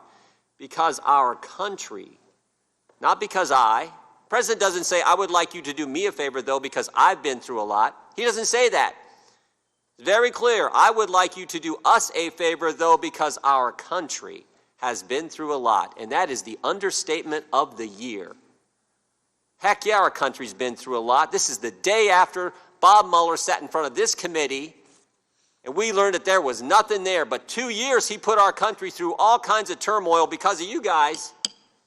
That's what the president's pointing out, because in the end of this paragraph, he references Bob Mueller. That's what he's talking about. Heck yeah, our country had been through a lot, and the president was pretty ticked about it. He wanted to find out what was going on. That's very legitimate. That is working on behalf of the American people. But again, as I said last night, you guys don't respect the 63 million people who voted for this guy. That's why the Speaker of the House called the president an imposter. That's what's wrong. I would like you to do us a favor, though, because our country has been through a lot. I yield back. The gentleman yields back. For what purpose does Mr. Johnson seek recognition? Move to strike the last word. With that, the gentleman is recognized. I just want to slow this down and be very methodical about it, because most of us here are attorneys, and in this case, we're supposed to also be finders of fact. And we're supposed to carefully and objectively analyze the claims against the record. So let's do that. There are 2 articles to this impeachment resolution, of course, abuse of power and obstruction of justice. On the first, Democrats know there is 0 direct evidence in the record of these proceedings to show that President Trump engaged in any scheme of any kind, as is alleged in the resolution, or that he intended in his dealings with Ukraine to influence the 2020 election. No impeachment should ever proceed on the basis of hearsay and conjecture and speculation that wouldn't even be admissible in a local traffic court, and we say that over and over. To my friend Ms. Jayapal, there is simply no evidence of any condition, and I guess I need to repeat the 4 indisputable facts again that are in this record, because repetition apparently is really necessary here. First, both President Trump and Zelensky say there was no pressure exerted. Number 2, the July 25th call transcript shows no conditionality between aid funding and an investigation. Number 3, Ukraine was not aware of the aid, as has been said over and over here, that it was being delayed. And number 4, they never opened an investigation. They still received the aid, and they got the meeting. Our colleagues keep misrepresenting the facts. Not only do they misrepresent the do me a favor versus do us a favor, but only 3 of the 17 witnesses called by Chairman Schiff listened in on a call. Okay, only 3 of them. And contrary to the assertions that we've heard this morning, They didn't provide key, uncontrovertible, firsthand testimony of what happened on the call. All three of the testimonies contradicted each other. So the three people that listened in directly didn't even know. The evidence shows that President Trump holds a deep-seated, genuine, and reasonable skepticism of Ukraine due to its history of pervasive corruption, and his administration sought proof that the newly elected president was a true reformer. Of course, as has been pointed out, the president soon found out that he is a swamp drainer, and that's why the funds were released. President Trump wanted to ensure that the American taxpayer-funded security assistance would not be squandered by what has been reported as the third most corrupt nation in the world before Zelensky. And the discussions they had were never about what will happen in 2020, but rather about what happened in 2016. So the second claim of this resolution is that the president obstructed Congress, but he simply did what virtually every other president in the modern era has also done. What's his big infraction here? He asserted a legitimate executive privilege and legal immunity to question subpoenas issued by various White House officials. There's no evidence of any impeachable conduct with that. It's very commonplace. On every previous occasion of this assertion in the past, the natural impasse that exists between the executive and legislative branches in our constitutional system has been easily and calmly resolved either by a good faith negotiation or a simple filing with the third branch of our government, the judicial branch. We let the courts decide it. In spite of their allegations here, Democrats know President Trump has lawful cause to challenge those subpoenas in this matter. In this case, House Democrats are trying to impeach President Trump simply for seeking judicial review over whether the direct communications between high-ranking advisors and a president under these circumstances are privileged or should be disclosed. That case would be expedited in the courts. It wouldn't take that long. But Democrats said they don't have time for that. Why? Because they promised their base an impeachment by Christmas. This whole thing is so absurd. It should be noted, by the way, that President Trump has consistently cooperated with Congress in fulfilling its oversight and investigation responsibilities here. Over 25 administration officials have testified before Oversight Committee this year, 20 before this committee. At the start of the impeachment inquiry, the White House produced more than 100,000 pages of documents to the Oversight Committee. And of course, he also quickly declassified and produced to everyone the call transcript. Democrats know this is an absurd charge about obstruction, and the truth is, in the history of the republic, there's never been a single-party fraudulent impeachment process deployed against a president like the one that is being used against Donald Trump. They're the ones seeking to nullify our vital constitutional safeguards with this sham. Their ultimate objective is to nullify the votes of the 63 million Americans who voted to elect Donald Trump the president. They violated due process and all the rest. My colleague, Sheila Jackson-Lee, a little while ago, evoked and quoted Barbara Jordan, but she's the one that said during the Watergate inquiry, impeachment not only mandates due process, but due process quadrupled. They have violated that here. They have violated the rules, and everybody in the country can see it. This impeachment's going to fail. The Democrats will pay a heavy political price for it, but the Pandora's box they've opened today will do irreparable injury to our country in the years ahead.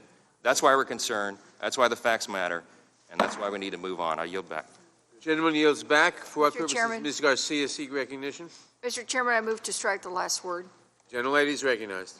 Mr. Chairman, I'm opposed to this amendment. It is incredible to me that the other side of the aisle has not seen the facts and has not apparently read some of the evidence before us.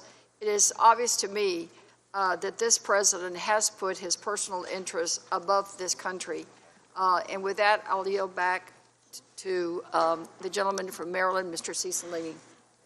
Rhode Island. Sorry? Rhode Island. Oh, Rhode Island. I thank the gentlelady for yielding. We've just heard our Republican colleagues claim that there was no demand, no conditionality for the release of this aid. And in fact, it was motivated by this president's deep desire to ferret out corruption. That is laughable. The President of the United States had 2 phone calls with President Zelensky. He never once even uttered the word corruption because it wasn't about corruption. And the reason we know that is the Department of Defense had already certified that steps had been taken to combat corruption back on May 23rd. And despite that certification, that hold remained in place. In fact, the professionals testified about them trying to figure out how is it possible it's legal to hold this aid? because the certification is happening. There's no basis to hold it other than the president ordered it. So it's not about corruption. It was about extracting a commitment to announce publicly that they were launching an investigation of President Trump's chief political rival, a smear against Vice President Biden. So this notion that really what happened is the president just satisfied himself that Mr. Zelensky was for real is nonsense and betrayed by all of the evidence collected. Let me give you some of it or remind you of it because you apparently don't remember it. Ambassador Sondland testified under oath. Mr. Giuliani's requests were a quid pro quo for arranging a White House visit for President Zelensky. Mr. Giuliani demanded that Ukraine, Mr. Giuliani, by the way, the President's counsel, Mr. Giuliani demanded that Ukraine make a public statement announcing the investigation of the 2016 election, the DNC server, and Burisma. Mr. Giuliani was expressing the desires of the President of the United States, and we knew these investigations were important to the President. On a July 25th call, President Zelensky himself recognized the connection between the meeting and the investigations. And he said, I also want to thank you for your invitation to visit the United States, specifically Washington, D.C. On the other hand, I also want to assure you that we'll try to be very serious about the case and we'll work on the investigation. And the President spoke in that call about the Bidens and Burisma. And the OMB that ultimately announces that the aid was withheld gives no explanation. And everyone in the intelligence community, all the national security team, all recommended the release of the aid. This was an important ally of the United States facing an active war with the Russians that took part of their country and was continuing to kill people in eastern Ukraine. American military aid was a lifeline for this emerging democracy. You know the only people who benefited from this scheme? President Trump, because he thought he was going to get an announcement to smear his political opponent, and Vladimir Putin, Russia, that were trying to weaken the Ukrainians. And there was a recent article Congresswoman Bass held up that captured this, where it said, President Zelensky facing President Putin all alone. So this benefited Russia, weakening Ukraine. But this notion that the reason that the aid was released because the president was satisfied is defied by all of the evidence collected in a 300-page report by the Intelligence Committee. It was released because the president got caught.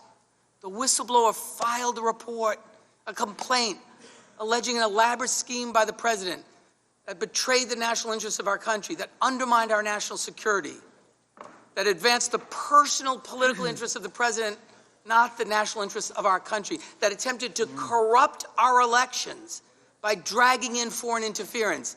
It's the highest of high crimes and misdemeanors. Our framers spoke about this abuse of power, of using the office of the presidency to advance your own personal interests and to undermine the public interest.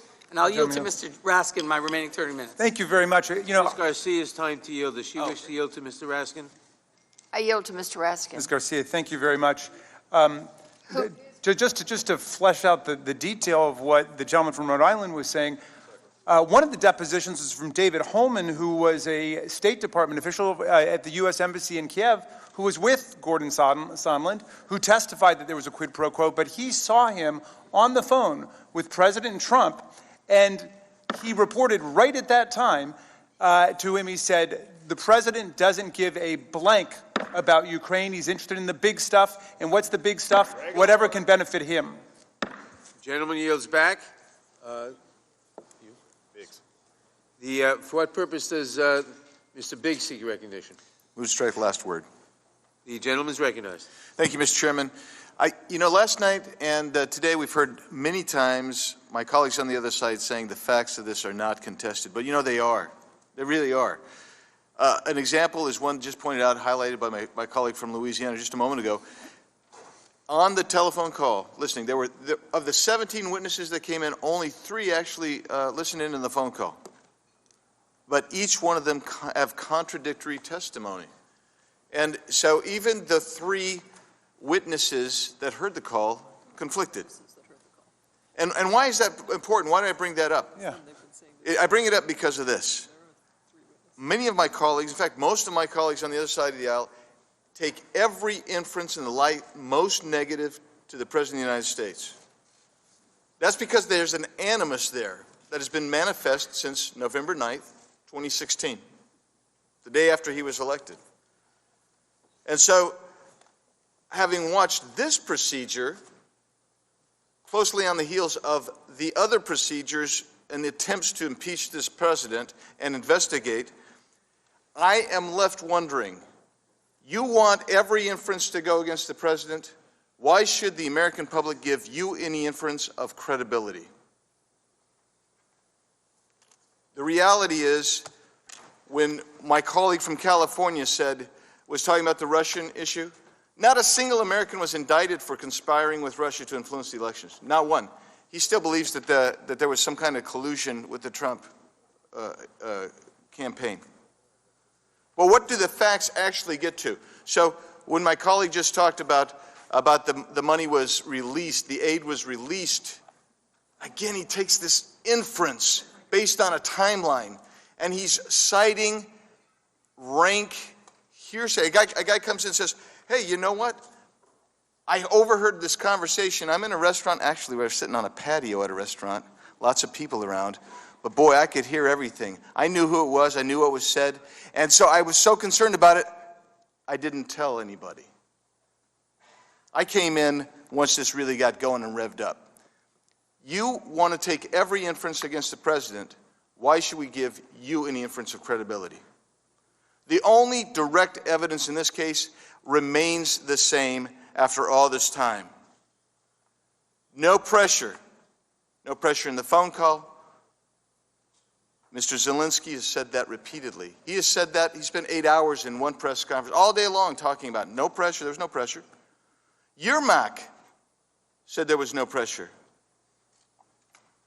Are they lying? No, but we know the whistleblower was lying.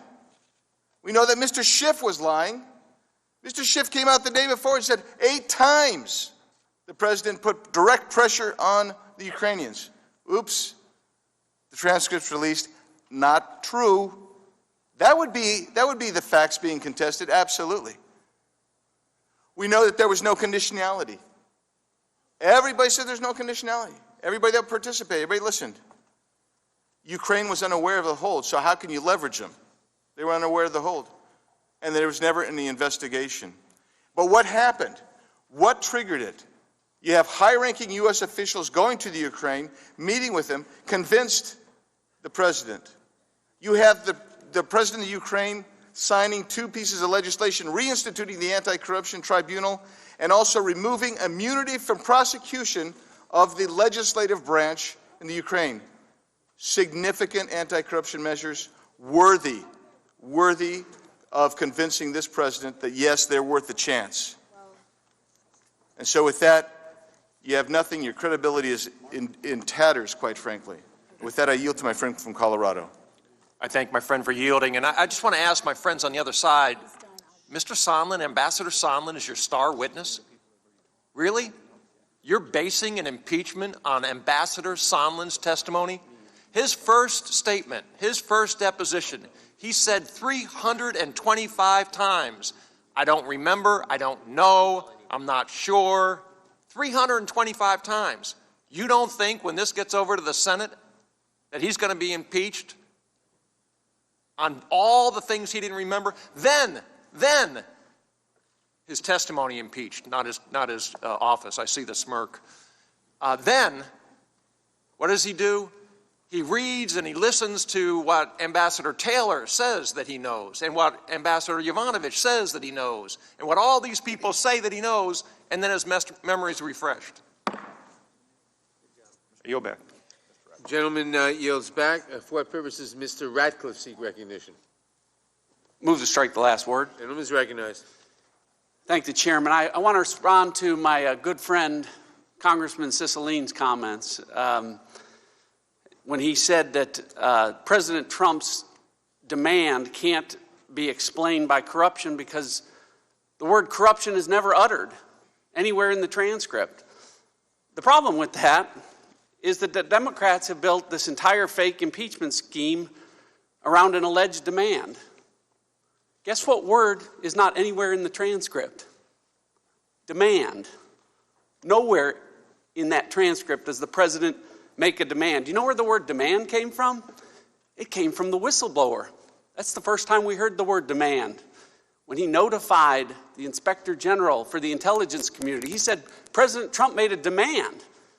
He thought he could do that because he thought no one would ever be able to prove, because what president would take the unprecedented step of releasing a transcript with a foreign leader? This president did, something that the whistleblower never expected.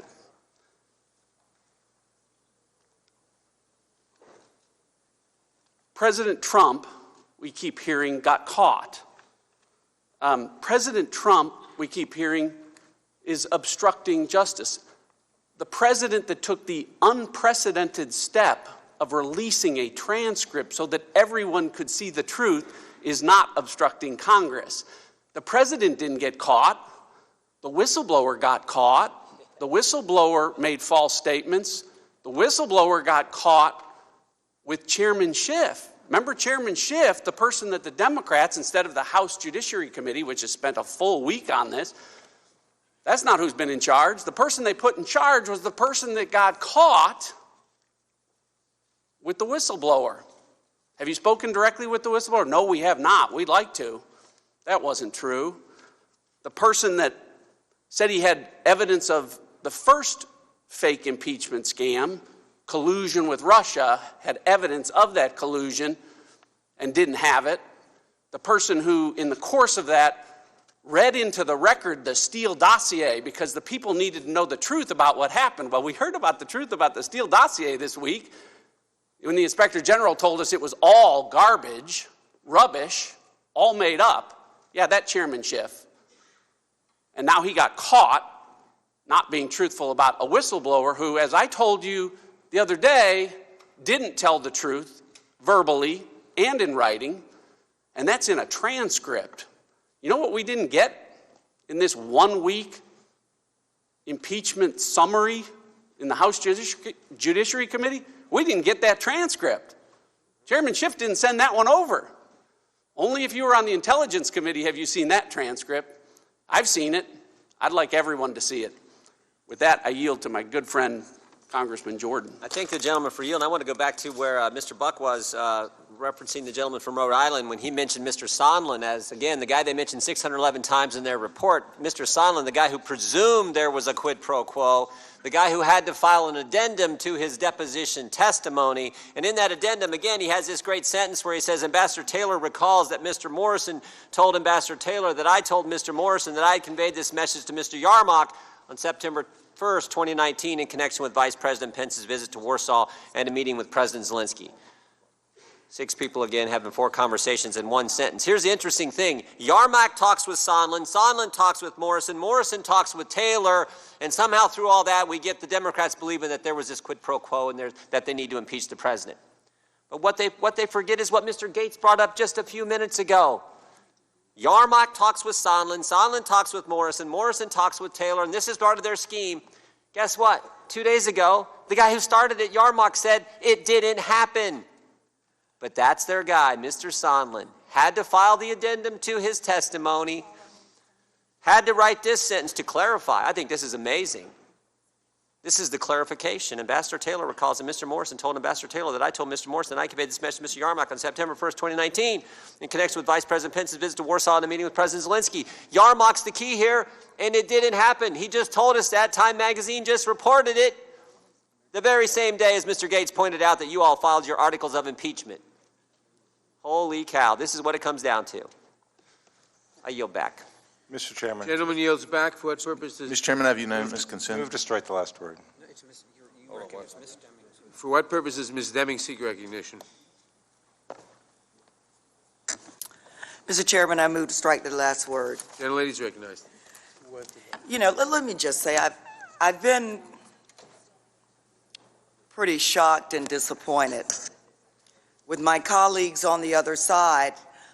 There have been so many things that have been said, like the president never used the word demand.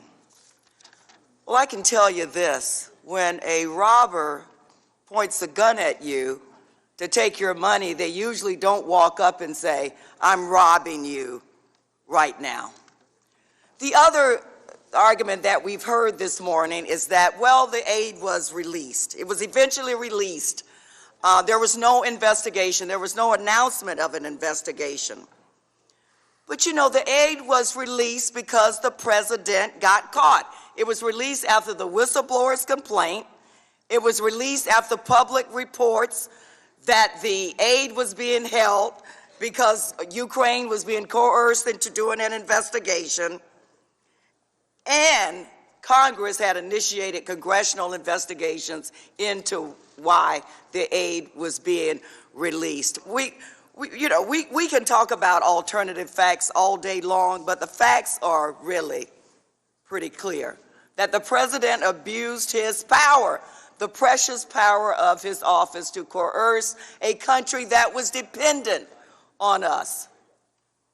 A country who's fighting Russian aggression, because when Ukraine fights Russian aggression, they're helping us fight Russian aggression. And he did it for personal gain, and he should be held accountable. Mr. Chair, I yield back. The gentlelady yields back. Mr. Chairman, I have unanimous consent request. Who seeks recognition for unanimous consent? Biggs from Arizona. The gentleman is recognized for unanimous consent request. Thank you, Mr. Chairman. My first unanimous consent request is the record of the correspondence and subpoenas served on executive branch officials by Chairman Schiff. And we have concerns because 3 of those were served prior to the passage of H. Res. 660. We'll reserve the right to object. We'll take a look at that. Thank you, and I have another one, Mr. Chairman. Gentleman stated. Thank you. It is 2 letters sent by the Office of the Vice President dated October 15 and December 11. The first explains the overbroad scope of the document request from Chairman Schiff, but offers to work with Congress to advance legitimate oversight authorities. The second letter points out an inaccuracy in Chairman Schiff's report. Contrary to an assertion contained in Chairman Schiff's report at the time of the release of this Are these report. public correspondence? They are correspondence between the Vice President and without Schiff. objection. Thank you, Mr. Chairman. For what purposes does Ms. Roby seek recognition? I move to strike the last word. The gentlelady is recognized. I yield to my friend, Mr. Reschenthaler. Thank you. I think that we got to remember that the abuse of power is coming from the quid pro quo charge, which then morphed into bribery. The problem is that my colleagues across the aisle can't make out what, again, we call a prima facie case, meaning the elements are not supported by the facts. So let's just go back and look at the federal statute for bribery. The elements are as follows. Whoever, being a public official, corruptly demands or seeks personally anything of value in return for being influenced in the performance of an official act. Now, we could tear apart each one of these elements, but let me just focus on corruptly. The president didn't have corrupt intent, and that's why the Democrats cannot make out a prima facie case. Contrary to Schiff's parody version of the July 25th call, the president wasn't asking Ukraine to, quote unquote, make up dirt about my opponent. That quote came from a parody from Chairman Schiff. The president didn't say it in the phone call. For whatever reason, that is being missed. There was also significant reason to believe that the Bidens were involved in corruption, and there's also evidence Ukrainian officials colluded with Democrats in the 26th campaign. Now, there's been a lot of talk about this being a conspiracy theory. That's not a conspiracy theory. The Hill, Politico, Financial Times all reported on this, and for whatever reason now, it's being labeled a conspiracy theory. Also, the president was not seeking to help with his 2020 campaign. Rather, he was seeking accountability regarding Ukraine Democrat collusion in 2016 and also potential corruption in the Obama administration's dealing with Ukraine as well. And we have to remember, too, what Professor Turley said. And remember, Professor Turley voted for Hillary Clinton. He is not a Trump supporter. He was very impartial. And he said, and I quote the professor, "Trump does not state a quid pro quo in the call. He's using his influence to prompt the Ukrainians to investigate and to cooperate with the Justice Department. If President Trump honestly believed there was a corrupt agreement with Hunter Biden that was not fully investigated by the Obama administration, the request for an investigation is not corrupt." And again, I was quoting Professor Turley. I'd also like to quote the Mueller report. And just an aside, we have to remember, months ago, Robert Mueller came in here and he said there was no evidence of collusion, no evidence of obstruction. But again, we're back here. Okay, let me just go back to the Mueller report. There was discussion of corruptly in that report. As it pertains to obstruction of justice, it was stated, quote, corruptly means acting with an improper motive or with intent to obtain an improper advantage for himself or someone else, inconsistent with the official duty and the rights of others. By that standard, by Mueller's own standard, the president's behavior is entirely inconsistent with the definition of the underlying statute. With that, I yield back to my friend and colleague from Alabama. I yield the remainder of my time to the gentleman from Texas, Mr. Gomer. Thank my friend, Ms. Roby, so much. First of all, I was astounded, having been a prosecutor. I've defended some cases. I've been a judge. I've sent a lot of people to prison, but I've never sent someone to prison where the victim didn't know or figure out that they were a victim. That's extraordinary to hear, that you can commit a crime like bribery or theft or robbery, and the victim never knows, never figures out there's a victim. That I've never sent anybody to prison when the victim didn't know they were a victim. And, Ms. Gomer, yes, I want to bring you, Ms. Roby. Ms. Roby's yes. time. Let it go. I yield to Mr. Collins. Let it go. No, get back to Ms. Gomer. All right. And also, there's probably nobody on this committee that has followed what has happened over time in Ukraine more than I have. And there's no question Putin wants the old Soviet empire back. And what happened when President Bush was in office, Putin had Russia invade Georgia. And President Bush reacted strongly, and he put sanctions in place. And so what happened when President Obama took office and Secretary Clinton was in office? They went over there with a red plastic reset button, and the message was clear to Putin.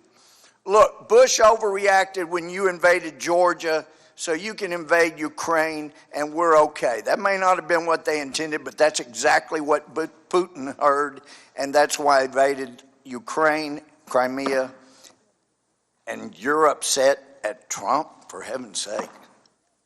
The gentlelady's time is expired. For what purpose does Mr.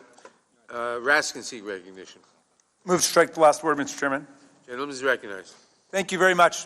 Our colleagues reprove Mr. Cicilline for raising Ambassador David Sondland, who is President Trump's ambassador to the EU, which is fascinating to me, of course, because that's President Trump's pick. He contributed $1 million to the Trump campaign. He became the ambassador to the EU. They don't like him now because he clarified his testimony to say, yes, there was definitely a quid pro quo at the heart of this whole thing. So now, of course, they turn on the president's own ambassador. But we don't have to rely on his word. I started to mention this before because he had a lunch with David Holmes, who was a senior State Department official at the U.S. Embassy in Kiev, and they went out to a restaurant, and Ambassador Sondland got President Trump on the phone. And afterward, Holmes could hear the conversation, and this is all uncontradicted by other witnesses who were there. And essentially, Ambassador Sondland said to him that, Zelensky loves your ass, and you're going to get exactly what you want from him. And afterwards, Holmes says, well, what is it we can get from him? Well, it's the big stuff. And Holmes says, the big stuff, well, you mean like the war, dealing with Russia and so on? No, the big stuff, what President Trump cares about. Okay, no, I'm not quoting verbatim because I don't have it in front of me, but the substance of this is very clear. What does he care about? What can benefit him, like the Bidens? And it's very clear from multiple witnesses exactly what President Trump wanted to get from President Zelensky. He wanted a statement on television that Ukraine was investigating and was going to investigate Vice President Joe Biden. And he wanted a statement contradicting the 2016 understanding by our Intelligence Committee and by Special Counsel Mueller that there had been a sweeping and systematic campaign by Russia to interfere in our campaign, and saying it was Ukraine that interfered in our campaign. That's what he wanted. That was the big stuff. He didn't care about the Russian war on the people of Ukraine. He didn't care about corruption. They invite us to believe that Donald Trump is an anti-corruption crusader who was shaking down President Zelensky about corruption when he doesn't raise any corruption on that call except for what he believed was going on with the Bidens, except that he reduced anti-corruption funding for Ukraine, except he doesn't raise it anywhere else that we can find. And what do you know? You pick up the New York Times yesterday, President Trump had to pay $2 million to charities because he ripped off his own charity for millions of dollars. This is the anti-corruption crusader they want us to believe in. The guy who had to pay $25 million to students at the phony Trump University, which the Attorney General of New York called a classic bait-and-switch operation. This is the guy that they want us to believe was shaking down the president of Ukraine because he had some secret anti-corruption agenda that actually wasn't related to the Bidens, that wasn't related to rehabilitating the totally discredited Russian conspiracy theory that it was Ukraine and not Russia that interfered in our campaign in 2016. Come on, get real, be serious. We know exactly what happened here. 17 witnesses. It's uncontradicted. There's no rival story. No rival story at all. And our colleagues will not even tell us whether in theory they think it would be wrong for the President of the United States to shake down foreign governments to come and get involved in our presidential campaigns in order to harm the President's political opponents. They won't even tell us in principle whether they think that's wrong, because they think it's too dangerous at that point. We know that they don't accept the facts. We know they don't accept the evidence. They don't like the fact that the depositions took place in the basement. Where should they have been? On the first floor? The second floor? Would they accept the facts? If we found some other room, would that be all right? Because their people were there. I was in that room. There were Democrats, there were Republicans. The Democratic counsel got an hour. The Republican counsel got an hour. It was even on both sides. Enough of these phony process objections. Let's get back to the facts of what happened. The President of the United States shook down a foreign power to come and get involved in our election. That's wrong. I yield back. Mr. Chairman. Gentleman yields back. Mr. Chairman, down here. For what purpose does the gentleman seek recognition? Move to strike the last word. No. Their side. The Sorry? Gentleman, Mr. Armstrong is recognized. For what purpose does Mr. Armstrong seek recognition? Move to strike the last word. Gentleman is recognized. Thank you, Mr. Chairman. First, I think it bears mentioning that there's a lot about David Holmes I would say, but what I would say first is that for a guy who heard part of one half of a 3-minute phone call, he had a 40-minute opening statement. And Sondland testified that Biden was never linked in his mind until the transcript was released at the end of August. And the Democratic report does not the Republican report, the Democratic report does not establish any linkage between the announcement or understanding of investigations for his personal political benefit. The only testimony Democrats rely on to prove that allegation is Ambassador Sondland's testimony. However, they conveniently leave out the most crucial aspect of the ambassador's testimony, and that is, after being questioned, he only presumed the linkage. In fact, he admitted in his public testimony that no one in the world told him there was any linkage. But this is the basis for the Democrats' Article 1. But I want to go to a little broader reason of why we should accept Mr. Jordan's amendment. A Democratic senator was quoted saying, "Never, in my view, had America been led by such a dangerous head of state. He bemoaned that America was misled by a reckless and arrogant president." That was Senator Robert Byrd from West Virginia describing George W. Bush. Ronald Reagan was accused of abuse of power for pushing a growth-based economic agenda, for committing troops to Lebanon, or for turning back the Sandinistas in Nicaragua. Clinton, excluding the impeachment, was accused of abusive accusations for an Asia fundraising scandal. 4 dozen donors were arrested. Aides getting sweetheart appointments, use of the FBI to dig up dirt on political employees, Waco, and a Swedish slush fund. George W. Bush was accused of abuse of power for domestic spying, an energy task force controversy, Presidential Records Act, steel tariffs, the Iraq War, and NSA overreach. Obama's IRS engaged in politically motivated targeting of charitable groups. Fast and Furious gun running scandal collected telephone records on AP journalists without a warrant. The seizure of private property under the guise of environmental protection. The problem we're running into, which is going to last far longer than today and far longer to this Congress, is this will become the new normal. Every one of those things I mentioned had reports written about them. They probably had election consequences. There were hearings held. Do you know what they didn't have? A nebulous, ambiguous charge of abuse of power. If you cannot prove an underlying crime, you do not get to use all of the evidence you're presenting forward. This will continue. This will move forward. In the history of our country, the party who is not in the White House has accused the White House of abuse of power. It started 200 years ago. It will continue into the future, except now, congratulations. It will be impeachment every single time one party controls the House of Representatives and the other party is in the White House. And with that, I yield to my friend from Louisiana. I thank my friend. I just want to point out we are talking about, and we have been for the last 2 hours, this amendment that Mr. Jordan brought. He wants to strike Article 1 of the resolution because the resolution isn't worth the paper it's written on. Why do we need to do that? Article 2, Section 4 of the Constitution is what gives us the standard for impeaching a president. You got to have treason. You got to have bribery or a high crime and misdemeanor. You guys have defaulted to this amorphous abuse of power allegation. It's not a criminal act. It's not a crime. It's certainly not a high crime. There's one problem that everybody can, to summarize all this, if you're getting lost in the arguments at home, here's what it comes down to. In the 243-year history of this country, there's only 2 previous presidents that have been impeached by a vote of the House. It was, of course, Andrew Johnson and Bill Clinton. In both of those, and in the lengthy Nixon impeachment investigation, evidence clearly established that specific criminal acts were committed.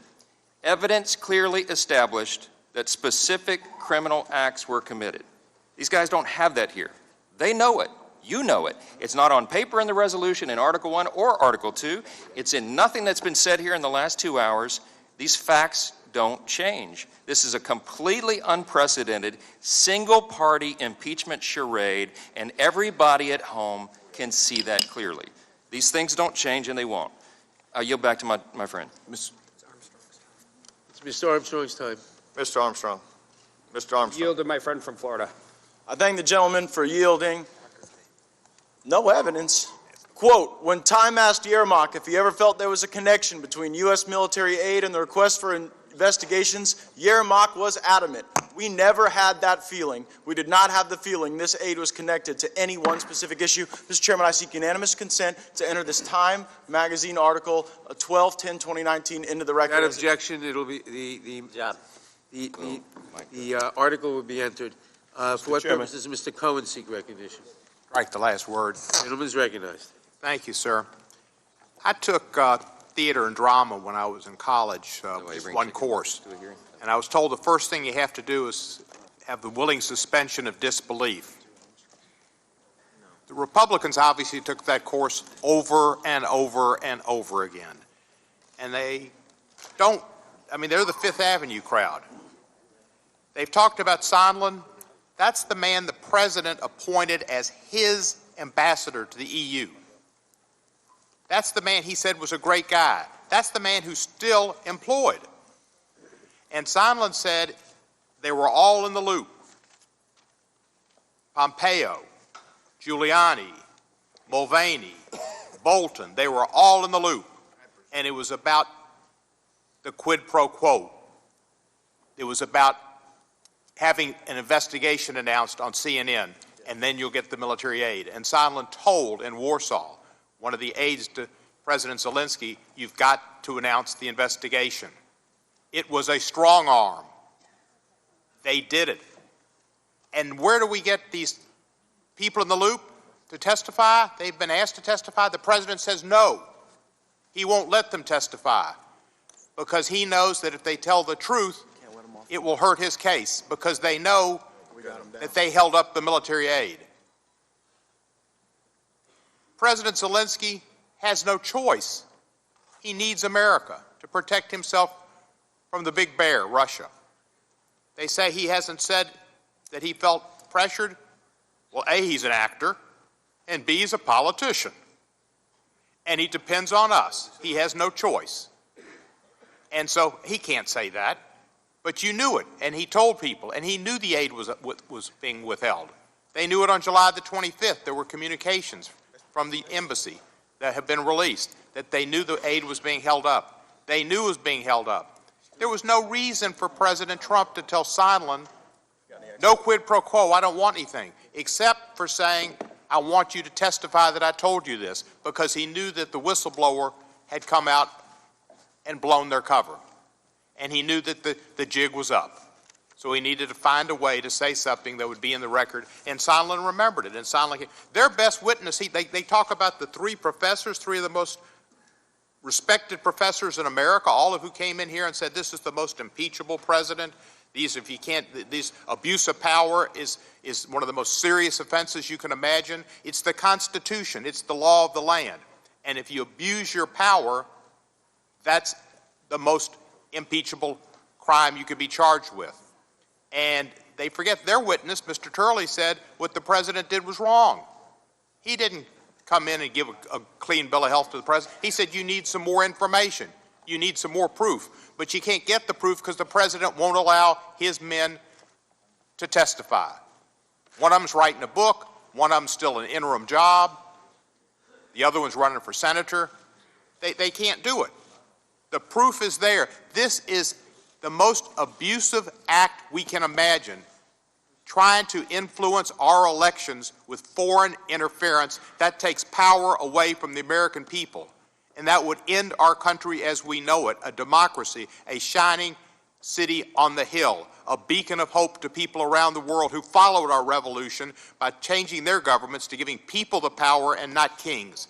And this is a way to revert back to a king, a man who thinks he can do whatever he wants. If it's Article 2 says, I can do whatever I want, I'm president. That's not right. When he said, I need a favor, though, he was talking about getting dirt on the Bidens. He feared Joe Biden as his primary political rival. Michael Cohen told us the president doesn't come out and say exactly what he wants. He speaks in code. That's the president's code. Michael Cohen knows it, and Michael Cohen is in prison now. Individual 1 is not in prison because individual 1 could not be indicted because of the Justice Department's policies that say you can't indict a sitting president. But Michael Cohen, who is in prison because he facilitated the payments to Ms. Daniels and the payments to Ms. McDougal. You talk about abuse of power. Abuse of power is having a charitable foundation and taking advantage of the charities and using the money for your own purposes and having to pay a $2 million fine and not being allowed to be on a board ever again because you don't have the character to be over a charitable foundation. Abuse of power is ripping off people with Trump University and paying $25 million. I yield back the balance of my time. Gentleman yields back. For what purposes, Mr. Klein seek recognition? Move to strike the last word. Gentleman is recognized. Thank you, Mr. Chairman. I'm not going to go into why I don't see any of the remarks from the gentleman from Tennessee in these articles of impeachment, but I do want to say I'm a little incredulous. As a prosecutor, I'm just so amazed at what the majority are calling facts. They keep talking about the facts and the evidence. Well, their evidence is in dispute because it's based on hearsay, opinion, and speculation. These are not facts. This is testimony about what somebody thought or what somebody concluded from acts taken by members of the administration. The charge is abuse of power, but what the majority is really upset about is the fact that the president and the administration is exercising its power under the Constitution, its authorized powers. For example, the president's authority to set foreign policy and fire, for example, an ambassador is not a smear on an official. It's the use of Article 2, Section 2 of the Constitution. The president is authorized by statute to put a stop on the distribution of funds. The president is instructed in the NDAA to ask for and monitor investigations into corruption in the Ukraine. When you talk about direct testimony from individuals like Lieutenant Colonel Vindman and Mr. Morrison, you have the fact that they were on the call, and the transcript speaks for itself, but you have opinions and conclusions after that.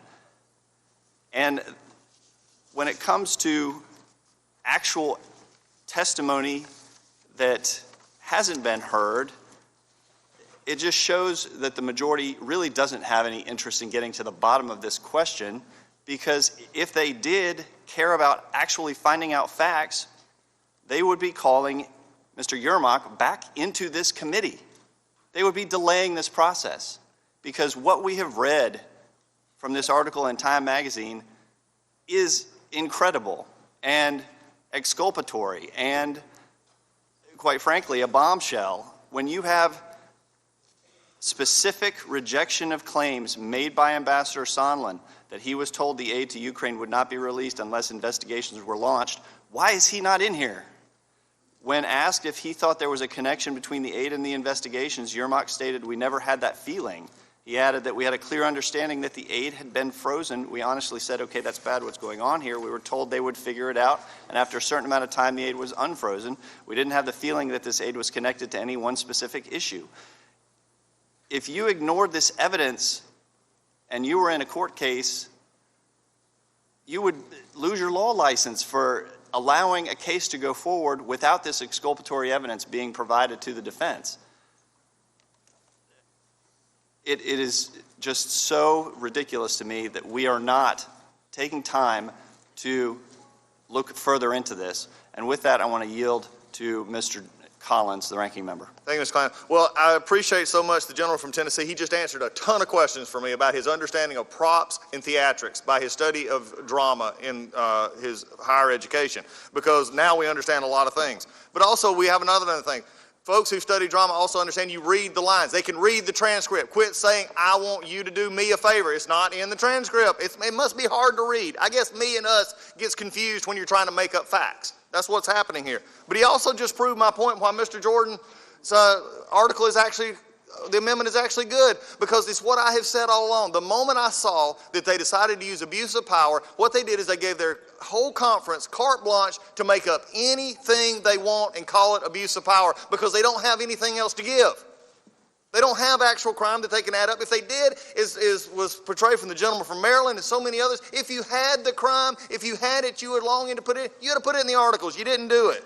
But then the last thing that is amazing to me, and the gentleman from Tennessee said it, he called Mr. Zelensky a politician and an actor in a derisive way. Basically implying politicians lie. Well, we've seen that this morning, even in just what they're talking about, how they can't even read a transcript, and that he's an actor. It's amazing to me how we on this committee are degrading Mr. Zelensky in the eyes of his country and in the world, because we can't make a case against this president. This is the tragedy of this impeachment right now, is they're trying to degenerate because they can't make the fact that he felt pressured. That is the critical element of their case. I yield back to Mr. Klein. Unanimous consent request. Who yields back? Who's seeking recognition? Unanimous consent Who is request. seeking recognition for unanimous consent request? The gentleman will state his unanimous consent. I would like unanimous request to introduce the editorial from the USA Today today that called for the impeachment of the president. That objection. From the Los Angeles Times, from the Philadelphia Inquirer, and from the Boston Globe. That I objection. object. I want to read it. Objection is heard. I'd love for him to read them. Who else seeks recognition? It proves that I can read. Transcripts undoubtedly are not be able to Who read. seeks recognition? Does anyone else seek recognition on this amendment? For what purpose does Mrs. Stubbe seek recognition? Move to strike the last word, Mr. Chair. Gentleman is recognized. The fact that members of this committee would insinuate that Ukrainians died at the hand of Russians because they didn't get aid is absolutely ridiculous. Having actually served in a combat theater and knowing what that is like, to blame that aid was delayed a few weeks would have saved lives is frankly insulting to me and to all that served. Now Democrats want you to believe that Ukrainians died and it's Trump's fault. Why don't we impeach him on that? Members on the other side of the aisle on this committee now are talking about bribery and laying out a case for bribery and laying out elements for bribery. Yet, if their case was so compelling and overwhelming and they had all the elements, then why isn't it in the articles of impeachment? It's not in either one. They didn't include it because there's no evidence for that charge. The aid was released before the deadline set out by Congress. They released the aid. The Ukrainians didn't start any investigations. They also got a meeting with President Trump. And President Trump doesn't have to meet with foreign leaders, and he still agreed to meet with them. Article 2, Section 4 of the United States Constitution says the President, Vice President, and all officers shall be removed from office on impeachment for conviction of treason, bribery, or other high crimes and misdemeanors. We do not have that here. In every impeachment, Congress has interpreted this section to mean that the President has committed an actual criminal act, one that is outlined in a criminal statute. For example, Nixon, he was accused of a criminal act. Bill Clinton, 3. These were crimes that, if not tried in the House of Representatives, could have been tried in the criminal court. This standard of criminality provides clarity, and as one witness who testified before this committee, Mr. Turley, explained, although criminality is not required, clarity is necessary. That comes from a complete and comprehensive record that eliminates exculpatory motivations or explanations. But throughout this investigation, the Democrats couldn't seem to find any criminal act on the part of the president. So instead of relying on historical precedent of criminality, they decided to impeach him for abuse of power, a vague phrase that appears nowhere in the Constitution when discussing impeachment. It has no basis in fact or in evidence, but rather is deeply rooted in personal opinion and perception. Mr. Turley also explained the implications of this occurrence, quote, "We have never impeached a president solely or even largely on the basis of a non-criminal abuse of power allegation. There is good reason for that unbroken record. Abuses of power tend to be even less defined and more debatable as a basis for impeachment than some of the crimes already mentioned." He went on to say that the principal problem with proving an abuse of power theory is the lack of direct evidence due to the failure to compel key witnesses to testify or production of key documents. Now let's talk about the direct evidence that they have. There is none. The only person who would have firsthand knowledge of the quid pro quo, bribery, extortion, or whatever buzzword the Democrats want to trot out next is President Zelensky, who has categorically denied any such agreement or pressure. Herein lies the issue with hinging your entire impeachment on a non-criminal abuse of power allegation. The facts don't support your claims. So let's review. Never in the history of the United States has a president been impeached solely or largely on the basis of abuse of power. Every president who has been impeached for criminal acts. Democrats found no evidence of criminal misconduct on the part of the president. The Democrats have even failed to even prove a non-criminal standard for abuse of power and have relied on hearsay and conjecture. What the Democrats are trying to do here is pull the wool over the eyes of the American people and make them think that wrongdoing has occurred where there is none. By using fancy rhetoric and flowery language, they think that they can convince a nation of their ill-conceived ideas. Don't fall for it, America. I yield the remainder of my time to Mr. Jordan. I thank the gentleman for yielding. If the Democrats are going to take some of Sondland, you got to take all of Sondland. You're going to mention him 611 times in your report. If you're going to build your case around the guy who presumed there was a quid pro quo, the guy who had to file an addendum to his deposition, if you're going to do all that, you can't ignore the direct conversation he had with the President of the United States, where he asked him, Mr. President, what do you want from Ukraine? What did the President say? Interesting, Mr. Sondland left this out of his opening statement, his 20-some page opening statement. What do you want from Ukraine? What did the President say? I want nothing. I want no quid pro quo. I want him to do what he said. I want him to do what he ran on. You can't ignore that. The one piece of direct evidence, you want all this presumption, you want all this addendum. If you're going to take some of Sondland, you got to take all of it. I yield back. I yield to Mr. Stupi. I yield to Mr. Gates. I had 30 seconds. 30 seconds. Yeah, okay. 30 seconds. I had 30 seconds left before they cut the clock. The gentleman proceed. I yield to Mr. Gates. I thank the gentleman for yielding. I just think the gentleman from Tennessee, Mr. Cohen's debate on the last subject really shows what we're dealing with. This is not a rifle shot impeachment with facts and evidence. This is birdshot. I mean, he talked about everything from, the campaign finance concerns to Trump University, concerns about charities. This is like pin the tail on your favorite impeachment theory because they don't have evidence for any one single thing to impeach the president for. I yield back. Gentleman yields back. For what purpose does Mr. McClintock seek recognition? To strike the last word. Gentleman is recognized. Thank you. Mr. Chairman, the Constitution introduces the president with 15 words. The executive power shall be vested in a president of the United States of America. It does not vest any authority in lieutenant colonels of the NSC, ambassadors, State Department officials, or cabinet secretaries. The only authority that these officials exercise is delegated to them by the president. So all of the criticisms and resentments and personal and political disagreements that we've heard from those officials are completely irrelevant. It is dangerous that so many officials in the executive branch believe that they have independent authority to override presidential policy, leak classified documents, and actively work to undermine the lawful discharge of the president's duties under Article 2. If their judgment can replace that of the president, it means that the people of the United States have simply been removed from the equation. Now, someone said during the discussion today that the president has actually committed real crimes. But the article does not charge such crimes. Why not? Because there's no evidence to support them.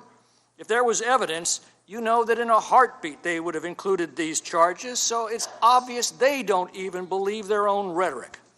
One member said, we're not restricted as the Department of Justice is. Think about what that statement means. The Department of Justice is restricted by the Bill of Rights. The Bill of Rights sets forth basic principles of due process, the right to confront your accuser, the right to call witnesses in your defense. Charges have to be supported by evidence, not gossip, and you have the right to appeal to the courts to protect these rights. Yes, the Department of Justice is restricted by the Bill of Rights, but our Bill of Rights, with its due process restrictions, restricts all of us who take the oath of office, and that includes Congress. We are restricted to respect these rights also. Only the majority is now placing themselves above the supreme law of the land. The lawful exercise of executive power is simply not an impeachable offense. The president is responsible for faithfully executing the laws. The Foreign Corrupt Practices Act makes it a crime to offer something of value to secure business in a foreign country. Well, the facts of Mr. Biden's actions in the Ukraine certainly look like they crossed that line. Does the president have the authority to request cooperation of a foreign government to investigate potentially corrupt interactions between U.S. officials and their own officials? Of course he does. The Democrats impute the most sinister motives to this request. Well, nothing in the conversation suggests that. Do us a favor because our country has been through a lot and Ukraine knows a lot about it. That's the exact quote. Now, the National Defense Authorization Act specifically requires the administration to determine that Ukraine is taking steps to combat corruption before aid can be released. Now, the Democrats have made much of the fact that the Secretary of Defense certified this in May. They ignore two facts. Number one, the Secretary of Defense exercises no authority independent of the President. The buck still stops at the President's desk.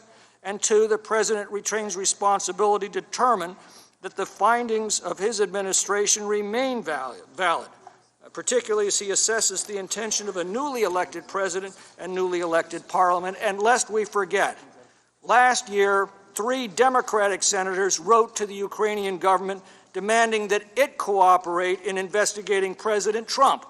The Democrats found absolutely nothing objectionable about this. The only difference I see is that the president actually has the authority and the responsibility to make such a request. So what's at stake here? The worst possible interpretations of the president's motives in discharging his constitutional powers are being imputed to him by his most vitriolic opponents. Now, there's nothing extraordinary about that. It's called politics. But if this can become the new standard of impeachment, that Congress can impeach any president whose motives his opponents question, if this is allowed to replace treason, bribery, and other high crimes and misdemeanors as the standard for nullifying a national election and substituting the judgment of Congress instead of the judgment of the American people, well, then no president can make any decision without subjecting the nation to the travesty going on today. The executive branch will be subordinated to the legislative, serving at the pleasure of Congress, and the separation of powers at the heart of our Constitution will have been utterly destroyed. I yield back. The gentleman yields back. For what purpose does the ranking member, Mr. Collins, seek recognition? Move to strike last word. Gentleman is recognized. Thank you, Mr. Chairman. As we've went through this amendment, which I think is probably one of the most telling amendments, and when put to a vote is going to tell a lot, because this is the most amorphous amendment that you could have. This is the one that even when I was waiting for the announcement from the chairman and others at the podium, I was actually there and was being interviewed. And when I heard this one come up and confirm that abuse of power was one of their articles of impeachment, it was simply stunning. And my first reaction is been made and rung true completely here today by many of the members on the majority, including the gentleman from Tennessee just recently who just confirmed it. Abuse of power for article of impeachment means anything they want it to mean. It is the carte blanche coverage. It's saying, we don't really have a case to our caucus, but go out and make it up. Just go out and say what you don't like. If he didn't say something nice to this, if he didn't do a policy you don't like, do this and that's going to cover you. You'll be okay. Because remember, this is always about an election. You know how we continue to know this? We keep misquoting the transcript. They don't have the facts, so we keep misquoting the transcript, saying, do me a favor. Again, it's simple. Read it. It's us, our country. I mean, if you've got a case, make it, but don't make it up because you don't have it.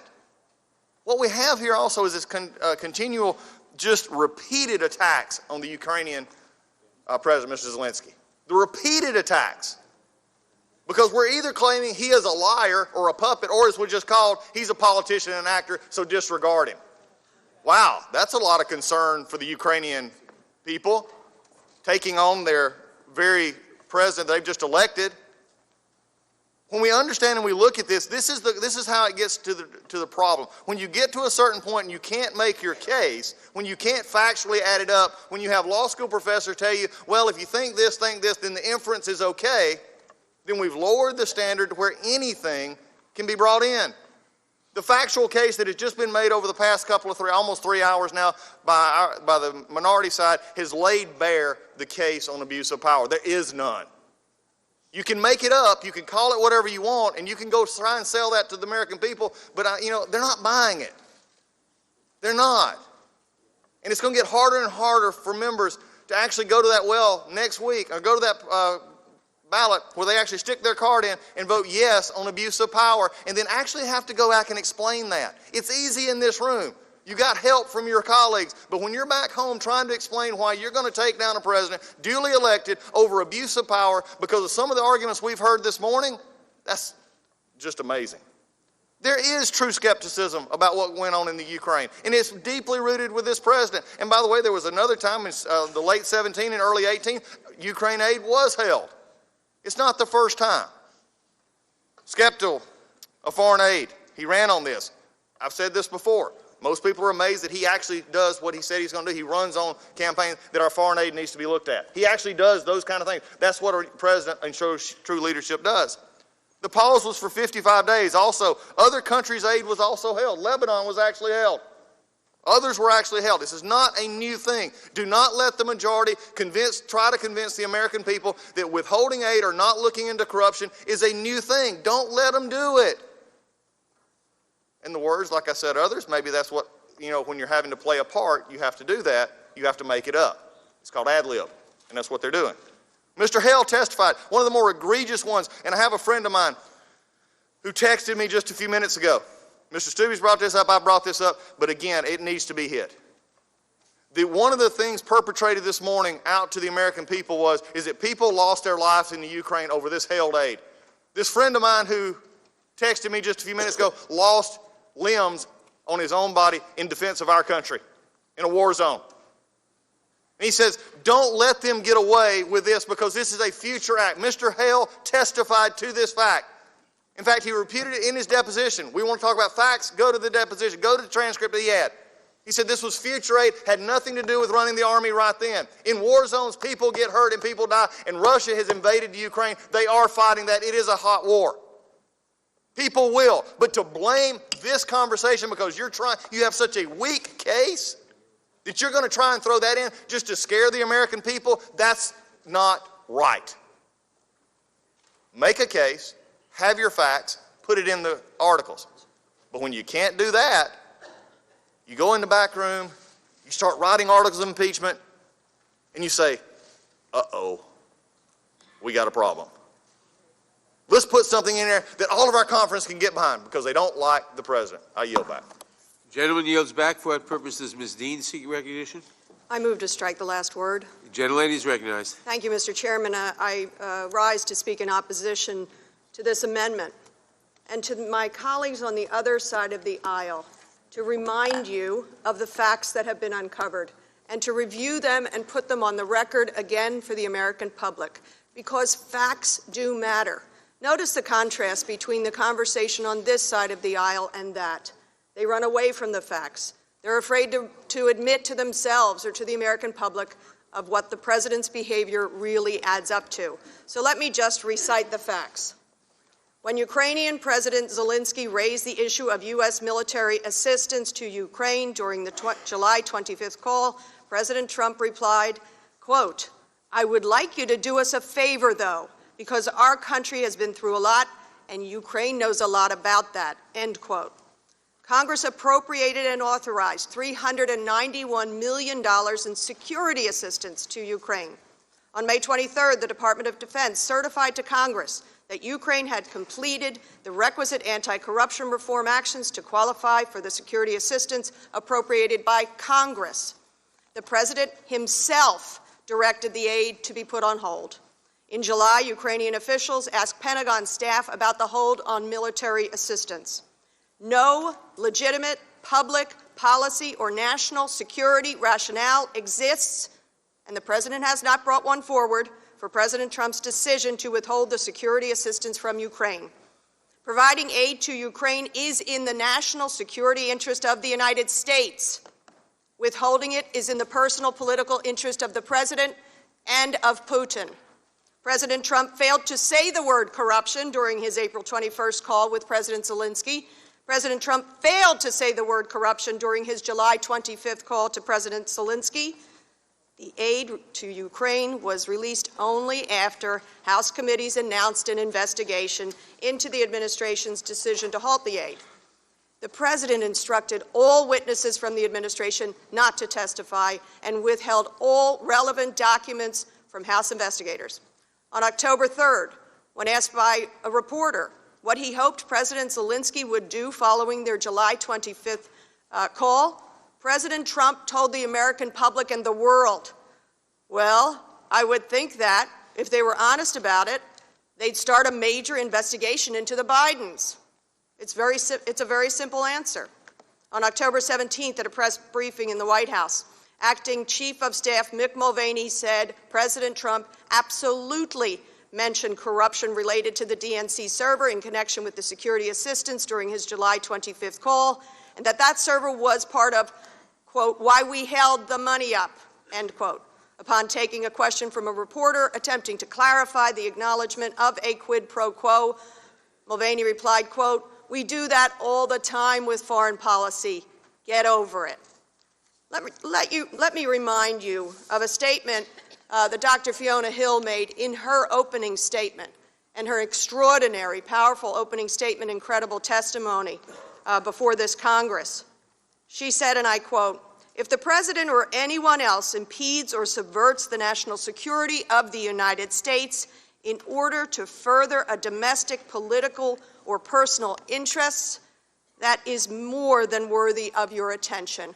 I ask my colleagues respectfully on the other side of this dais, is it not worthy of our attention to uphold the Constitution and ask the President to do the same? Or do they think it is proper? Do they think it's okay for any president, not just this one, but for any president to invite foreign interference into our elections? And with that, Mr. Chairman, I yield to the gentleman from Rhode Island.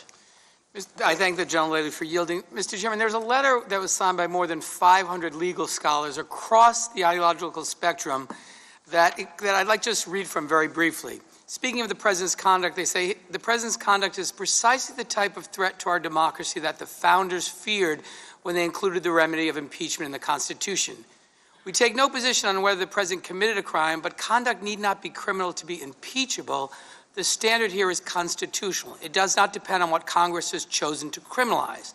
They go on to say impeachment is an essential especially essential remedy for conduct that corrupts elections.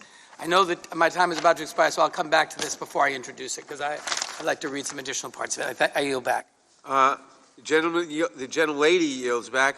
I recognize myself on the amendment, and I yield to Mr. Cicilline. Thank you, Mr. Chairman. I'd like just to continue to read, because this, again, is a letter signed by more than 500 constitutional scholars. And I think some of the confusion my colleagues have been struggling with is the difference between impeachable offenses and violations of the criminal statute. So I hope this will help clarify that. They write, impeachment is a remedy for grave abuses of the public trust. Impeachment is an especially essential remedy for conduct that corrupts elections. The primary check on a president is political. If a president behaves poorly, voters can punish him or her at the polls. A president who corrupts the system of elections seeks to place himself beyond the reach of this political check. As the Constitutional Convention, George Mason described impeachable offenses as attempts to subvert the Constitution. Corrupting elections subverts the process by which the Constitution makes the president democratically accountable. Put simply, if a president cheats in his effort at re-election, trusting the democratic process to serve as a check through that election is no remedy at all. This is what an impeachment is for. They go on to say in this letter, whether President Trump's conduct is classified as bribery, as a high crime or misdemeanor, or both, it is clearly impeachable under our Constitution. So in asking that unanimous consent that this letter and more than 500 legal scholars assigned to be made part of the record, I hope my colleagues on the other side of the aisle will understand the basis of this article of impeachment, that the President of the United States violated the public trust, undermined the national security of the United States, betrayed our national interests by using the enormous power of his office, not to advance the public good, not to advance the policies of the United States and the interests of the United States, but to advance his own personal political benefit. That is exactly what the framers spoke about. That's not my conclusion alone. It was the conclusion of the scholars we heard from in our hearing and more than 500 legal scholars that have joined them. And so I hope we'll put to rest this notion that you have to violate a criminal statute. You know, a president could deface a post office, a mailbox. That's a federal crime. No one would suggest the president could be impeached for that. So the framers are talking about the abuses of the public trust, a violation of the most sacred oath to honor the interests of the American people and not advance your own personal political interests. These constitutional scholars say it much better than I can, and as well as Professor Raskin has said, so I ask unanimous consent to be made part of the record. Without objection. Reclaiming my time, I would simply point out a few things. Number one, that the impeachment of President Nixon, although he had committed many crimes, he was impeached. The committee voted impeachment for abuse of power and obstruction of justice. It did not specify a specific crime. I would also point out that the majority staff report of the Judiciary Committee back in 1974, not just now, and I believe in 1998, but certainly 1974, pointed out that crimes and impeachable offenses are different things. There are crimes which may not be impeachable. There are impeachable offenses which may not be crimes. An impeachable offense, a high crime and misdemeanor, is a grave and serious offense against the Constitution, against the structure and function of government. I would refer you to the Federalist Papers. I would also say one other thing. We've repeatedly heard that the Democrats are accusing President Zelensky and Mr. Yermak of lying because President Zelensky said he wasn't pressured. Well, of course he said he wasn't pressured. The United States is a powerful nation on which his nation is dependent. He has a gun to his head. The gun is the fact that the President of the United States, upon whom he depends for military aid, for help in many different ways, has shown himself willing to withhold that aid and to do other things based on what he says, based on what he's willing to play along with the President for his personal political goals. So, of course, he denies he was pressured because he knows that if he didn't deny that, there might be heavy consequences to pay, and you cannot credit that denial. And you cannot credit that denial without any aspersions on his character, but simply on the fact that the President of the United States holds a gun to his head. I yield back, and the question is on the amendment. Those in favor say aye. Aye. Opposed, no. No. In the opinion of the chair, the noes have it. Roll call. Roll call is requested. The clerk will call the roll. Mr. Nadler? No. Mr. Nadler votes no. Ms. Lofgren? Ms. Lofgren votes no. Ms. Jackson-Lee? Ms. Jackson-Lee votes no. Mr. Cohen? No. Mr. Cohen votes no. Mr. Johnson of Georgia? Mr. Johnson of Georgia votes no. Mr. Deutsch? Mr. Deutsch votes no. Ms. Bass? Ms. Bass votes no. Mr. Richmond? Mr. Jeffries? No. Mr. Jeffries votes no. Mr. Cicilline? No. Mr. Cicilline votes no. Mr. Swalwell? No. Mr. Swalwell votes no. Mr. Liu? Mr. Raskin? No. Mr. Raskin votes no. Ms. Jayapal? Ms. Jayapal votes no. Ms. Demmings? Ms. Demmings votes no. Mr. Correa? No. Mr. Correa votes no. Ms. Scanlon? No. Ms. Scanlon votes no. Ms. Garcia? No. Ms. Garcia votes no. Mr. Neguse? No. Mr. Neguse votes no. Ms. McBath? No. Ms. McBath votes no. Mr. Stanton? No. Mr. Stanton votes no. Ms. Dean? No. Ms. Dean votes no. Ms. Mucarsel-Powell? No. Ms. Mucarsel-Powell votes no. Ms. Escobar? No. Ms. Escobar votes no. Mr. Collins? Mr. Collins votes aye. Mr. Sensenbrenner? Mr. Sensenbrenner votes aye. Mr. Shabbat? Mr. Shabbat votes aye. Mr. Gomert? Mr. Gomert votes aye. Mr. Jordan? Yes. Mr. Jordan votes yes. Mr. Buck? Aye. Mr. Buck votes aye. Mr. Radcliffe? Yes. Mr. Radcliffe votes yes. Ms. Roby? Aye. Ms. Roby votes aye. Mr. Gates? Aye. Mr. Gates votes aye. Mr. Johnson of Louisiana? Aye. Mr. Johnson of Louisiana votes aye. Mr. Biggs? Aye. Mr. Biggs votes aye. Mr. McClintock? Aye. Mr. McClintock votes aye. Ms. Lesko? Aye. Ms. Lesko votes aye. Mr. Rushenthaler? Mr. Rushenthaler votes aye. Mr. Klein? Aye. Mr. Klein votes aye. Mr. Armstrong? Yes. Mr. Armstrong votes yes. Mr. Stubbe? Yes. Mr. Stubbe votes yes. Are there any members who wish to vote who haven't voted? The clerk will report. Mr. Richmond, you are not recorded. No. Mr. Richmond votes no. Are there any other members who haven't voted who wish to vote? The clerk will report.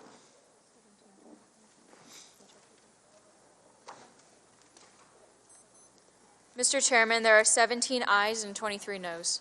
The amendment is not agreed to. Are there any further amendments to the amendment in the nature of a substitute? Mr. Chairman. Gates. Thank you, Mr. Chairman. I have an amendment at the desk. Gentlemen, the gentleman has an amendment at the desk. The clerk will report the amendment. The gentlelady reserves a point of order. Amendment to the amendment in the nature of a substitute to H.Res. 755, offered by Mr. Gates of Florida. Page 3, strike lines 10 through 11, and insert the following. A well-known corrupt company, Burisma, and its corrupt hiring of Hunter Biden, and. The gentleman is recognized to explain his amendment. Thank you, Mr. Chairman. This amendment strikes the reference to Joe Biden as the center of the proposed investigation and replaces it with the true topic of the investigation, Burisma and Hunter Biden. An essential element of the Democrats' case on abuse of power is that the Bidens did nothing wrong. It can only be an abuse of power and not a correct use of power if the president was pursuing something under which there was no reasonable basis to ask a question about Hunter Biden and Burisma. Hunter Biden and Burisma, well, that's an interesting story. And I think just about every American knows there's something up with that. $86,000 a month, no experience, working for some foreign government while your dad's the vice president of the United States? Is there anyone who believes this is okay? I know we got a few of my Democrat colleagues maybe run for president or might run for president one day. Would you let your vice president have their son or daughter or family member out moonlighting for some foreign company? Maybe I'll use language familiar to the former vice president. Come on, man. This looks dirty as it is. Hunter Biden was making more than 5 times more than a board member for ExxonMobil. I've heard of that company. And so I went to read up on Hunter Biden, learn a little more about him, and I found this very extensive profile in the New Yorker. And here's what it says. Hunter said that at that point, he had not slept for several days. Driving east on Interstate 10 just beyond Palm Springs, he lost control of his car, which jumped the median and skidded to a stop on the shoulder of the westbound side. He called Hertz, which came to collect the damaged car and gave him a second rental. The Hertz rental officer told me he found a crack pipe in the car and on one of the consoles a line of white powder residue. Beau Biden's Attorney General badge was on the dashboard. Hertz called the Prescott Police Department and officers filed a narcotics offense report listing items seized in the car, including a plastic bag containing white powdery substance, a Secret Service business card, credit cards, and Hunter Biden's driver's license. That is what we would call evidence. And I don't want to make light of anybody's substance abuse issues. I know the president's working real hard to solve those throughout the country, but it's a little hard to believe that Burisma hired Hunter Biden to resolve their international disputes when he could not resolve his own dispute with Hertz rental car over leaving cocaine and a crack pipe in the car. It continues. Hunter stayed in Los Angeles for about a week. He said that he needed to get away and forget sooner after his arrival in L.A. He said he asked a homeless man in Pershing Square where he could buy crack. Hunter said that the man took him to a nearby homeless encampment where a narrow passageway between tents, someone put a gun to his head before realizing that he was the buyer. He returned to buy more crack a few times that week. Again, not saying, not casting any judgment on any challenges someone goes through in their personal life, but it is just hard to believe that this was the guy wandering through homeless encampments buying crack that was worth $86,000 a month to Burisma Holding. And that might be one of the reasons why when ABC asked Hunter Biden, hey, you think you would have gotten this job in the absence of your dad being the vice president? Well, he said, probably not. And then I looked to the record evidence, and I looked at the testimony of Mr. Kent. Mr. Kent was one of the witnesses they called on the first day. He said Burisma was so dirty that our own embassy had to pull out of a joint sponsorship with them. When Ambassador Yovanovitch was being prepped for her Senate confirmation, the Obama administration was so worried about the corruption around Burisma and Hunter Biden that they held special prep moments to try to get ready for the inevitable questions about this obvious corruption that the president asked about. Mr. Kent, again, one of their witnesses from the first day, also gave testimony that that the head of Burisma had stolen $23 million in the U.S. and the U.K., and that he paid a bribe to get off the hook. So again, it's not as if Burisma is pulling out new plays. Their playbook is to do dirty stuff and then go and pay bribes and hire the people necessary to make those problems go away.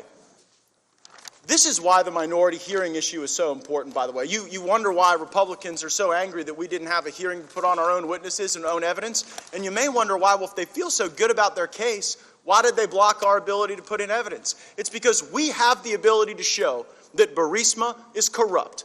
We have the ability to show that Hunter Biden is corrupt. And that totally exculpates the president.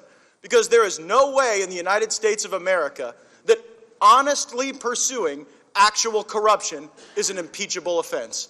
That's why I offer the amendment, and I encourage my colleagues to vote for it. Mr. Chairman, I withdraw my point of order. Mr. Chairman. The gentleman yields back. For what purpose does Mr. Johnson seek recognition? I move to strike the last word. Gentleman is recognized. Mr. Chairman, I rise in opposition to this amendment, and I would say that the pot calling the kettle black is not something that we should do. I don't know what members, if any, have had any problems with substance abuse, been busted in DUI. I don't know.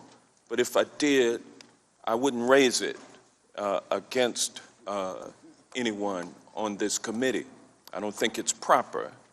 And I think we got to get back down to what is most important here. This is a question that stands out like a big, throbbing, sore toe inside of a shoe that's too small. And that is this question: is it ever okay for a president of the United States of America to invite foreign interference in an upcoming presidential election campaign?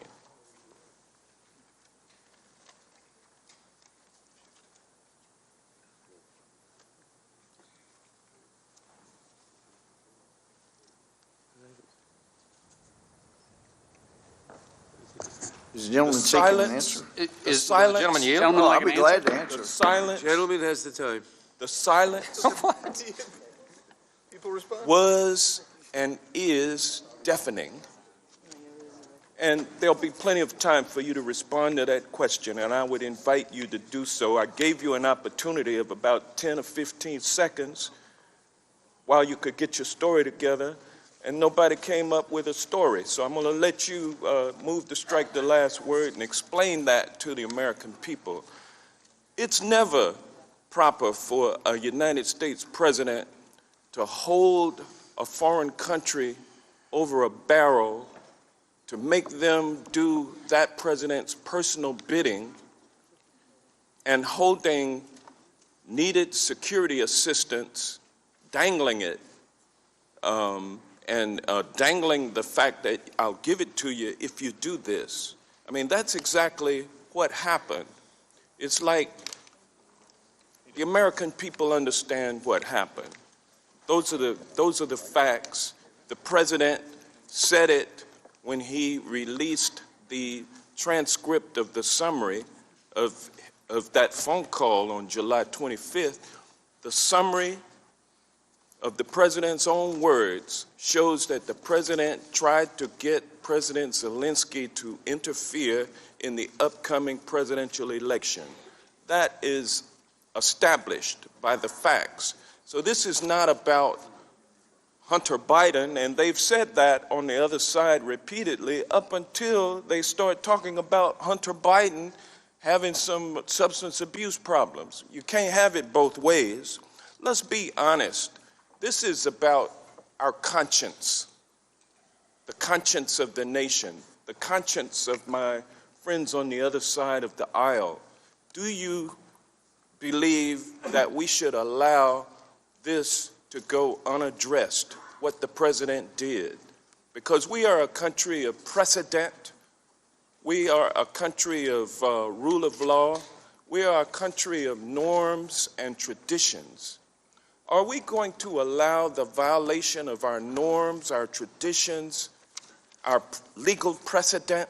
Because after all, bribery was not a crime. There was no criminal code when the framers passed the Constitution, but they said bribery in there, and what bribery meant was I'm offering you something if you do something for me. I'll give you this. In other words, you give me this, I'll give you that. That's what we had in this case. That's what bribery means. It doesn't depend on a statute. It depends on what we know was done.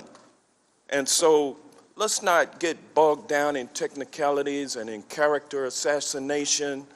Let's keep our eye on what really happened in this case and whether or not our consciences dictate that we do something about it. We can't let it go unaddressed. And the way that we deal with this grave abuse of the public trust is with the drastic action that it requires, because this is a drastic circumstance. The drastic action is impeachment, and that's why we're here today. And I ask my colleagues to let your conscience be your guide. I yield back. Gentleman yields back. Mr. Sensen, for what purpose is Mr. Sensenbrenner Mr. seeking? Chairman, I move to strike the last word. Gentleman is recognized. Mr. Chairman, my mind is boggled by the gentleman from Georgia saying that all bribery was okay until 1787 when the Constitution was adopted, and 2 years later when Congress passed the first criminal code. First of all, there's a common law definition of bribery. I think people long before 1787 realized that bribery was no good, but we also had criminal codes in each of the 13 independent states, colonies, before the Declaration of Independence. Will the gentleman answer my question? No, I didn't interrupt you. Gentleman suspended. The gentleman has the time. Okay. The second thing is that if you on the other side of the aisle believe that Joe Biden is a man who tells the truth, you ought to support this amendment. Because Joe Biden, ever since Hunter's involvement with Burisma, has been repeatedly asked whether he made any arrangements to get Hunter this really cushy job. And he said no, or my son's business involvements are my son's, and not involved in that. So you put Joe Biden's name in your articles of impeachment when the real malefactor is Hunter Biden. Hunter's not running for anything, and if the real malefactor really is Hunter Biden, I guess your claim that the president was trying to influence the 2020 election would go out the window.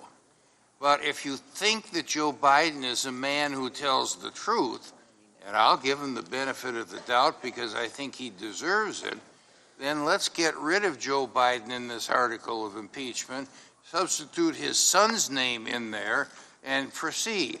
I challenge you, because every one of you that will vote no on this amendment is going to be saying, I think that Joe Biden's a liar. If you don't think that Joe Biden is a liar, vote yes. I yield the balance of my time to Mr. Gates. Thank you, Mr. Chairman. And again, it's important to analyze the burden of proof here. It's the Democrats who are saying any question about the Biden situation, Burisma, it could only be an abuse of power. And I think this amendment really reflects how the president was using his power perfectly, entirely appropriately. And it also shows how scared they are of the facts. If we had the opportunity to call in those who were engaged in work with the Ukrainian embassy, folks like Alexander Chalupa, if we were able to bring forward Hunter Biden, if we were able to demonstrate the bias of the whistleblower, the American people would see we are not in this debate and in this discussion because the president did anything wrong or impeachable or criminal. We're here fundamentally because they cannot accept the fact that he won the 2016 election. And I think all Americans know the president has a different approach. But to accept their standard would mean that if someone announces that they're running for office, it's kind of like an instant immunity deal for anything that they would ever do. I mean, are they really saying that if Joe Biden, Hunter Biden, Burisma were engaged in some corrupt act, that just because Joe Biden announced for the presidency, that somehow ought to absolve him of that criminal activity? It's a ludicrous position. Maybe it's informed by the fact that y'all got a little lucky on the Hillary Clinton stuff. You know, she thought that because she was in a presidential election that her crimes didn't have to be held to account. And in a way, that turned out to be the case. But you know what? It shouldn't be the standard in the United States of America. And I'm glad that we have a president who is at times skeptical of foreign aid, who does put America first, who understands that in corrupt places, the resources we provide don't always make it to an area of need. But we conclude with this. Once the meetings happened that demonstrated that President Zelensky was a true reformer, that he wasn't corrupt, that he was honest from the point of his campaign all the way up until the point when he said there was no pressure put on him or his government for this aid. If you accept that proposition, it's very clear the president was entirely appropriate in those questions. And I got to say, in debate on the last amendment, now we have reached the point in time where President Trump isn't the only president being attacked in this hearing. I heard the gentleman from Tennessee go after Zelensky as, well, an actor, a politician. And they presume he's a liar when he says there was nothing wrong. You know what? They can't make the case against the president. My name was called. They're attacking Zelensky, and it just shows the absurdity of the Gentleman's endeavor. time is expired. For what purpose does Ms. Jackson Lee seek recognition? I was asking if I could respond as my name was, as I was called. No. For what purpose does Ms. Jackson Lee seek recognition? I rise to strike the last word. Gentlelady is recognized. I thank the chairman. This is about distraction, distraction, distraction. Our good friends spent 3 hours saying President did not target the Bidens. Now they're saying that he did. So which is it? Now I'm holding the classified, unclassified conversation, and let me just clarify a certain point. And that point is that I did read the transcript, and it did say us. But there's nothing in the president's notes that even suggested that the question that he asked was for the American people.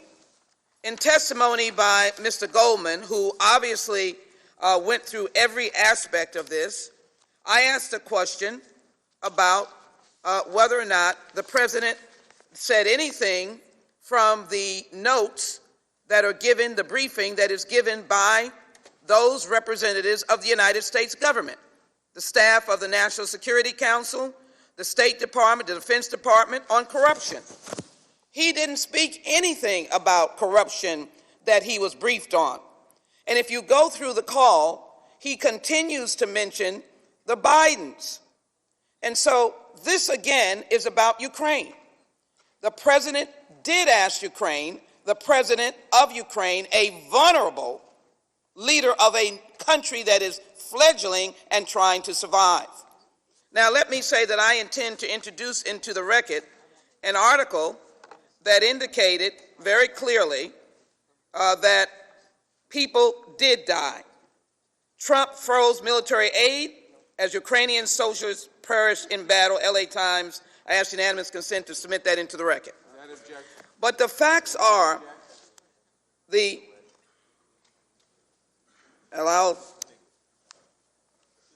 facts are President Trump provided $510 million in aid in 2017 and $359 million in 2018.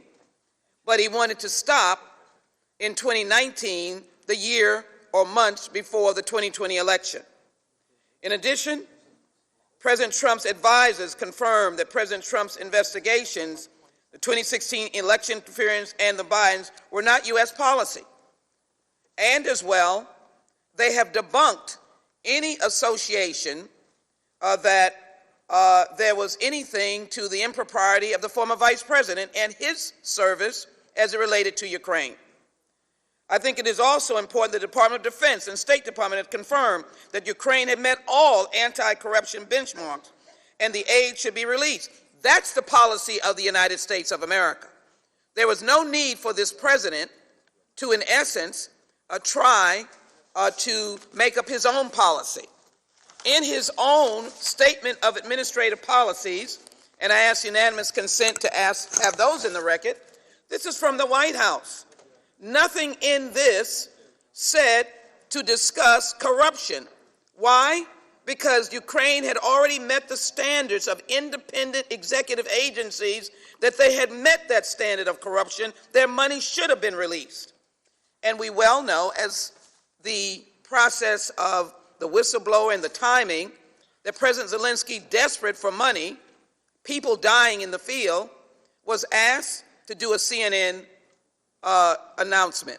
And he was going to be on one of CNN's well-known shows dealing with international politics. But it was stopped in its tracks, as testified by witnesses under oath, because of the whistleblower statement.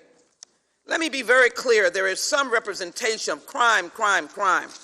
First of all, our scholars indicated that these are impeachable offenses. The conduct of the president is impeachable, and there's enough evidence to show. But as I indicated yesterday, this, my friends, is a legal document, the Constitution. It is a legal document. You can breach and violate the law of the Constitution. There are constitutional crimes.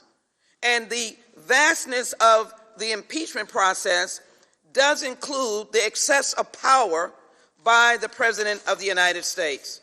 Now, I knew Barbara Jordan, and my friends wanted to quote her. She also said, "The framers confided in the Congress the power, if need be, to remove a president in order to strike a delicate balance between a president swollen with power and grown tyrannical and preservation of the independence of the executive."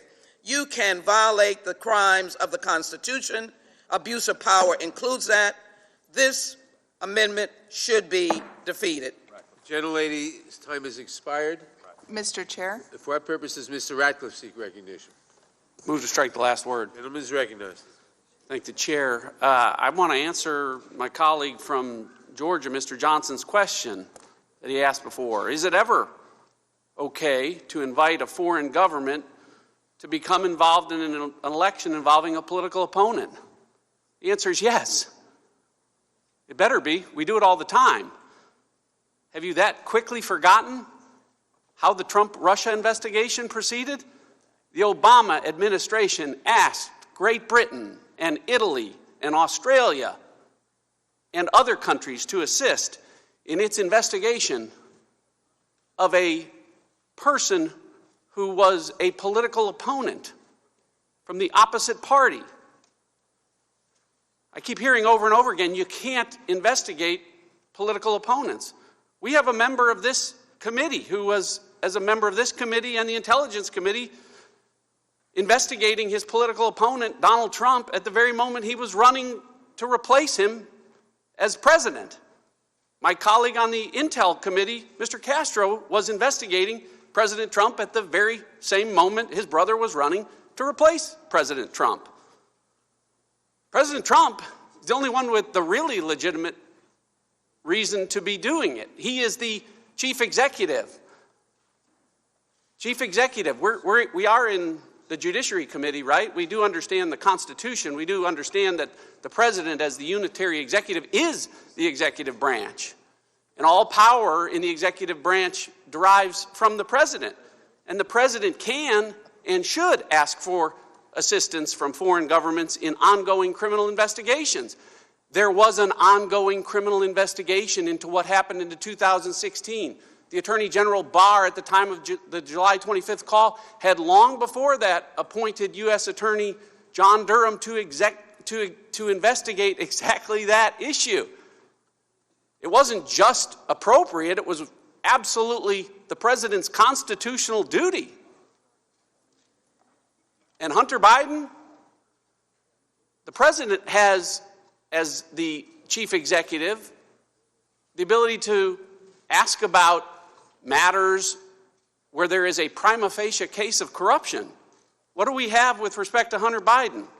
Tons of money for a position where he has no Ukrainian experience, where he has no experience with Ukraine or with energy, and at the very same time that the Ukrainians were deciding that Hunter Biden was the perfect person to get that sweetheart deal, the Chinese were deciding that Hunter Biden was the perfect person to get a sweetheart deal to manage $1.5 billion in financial assets.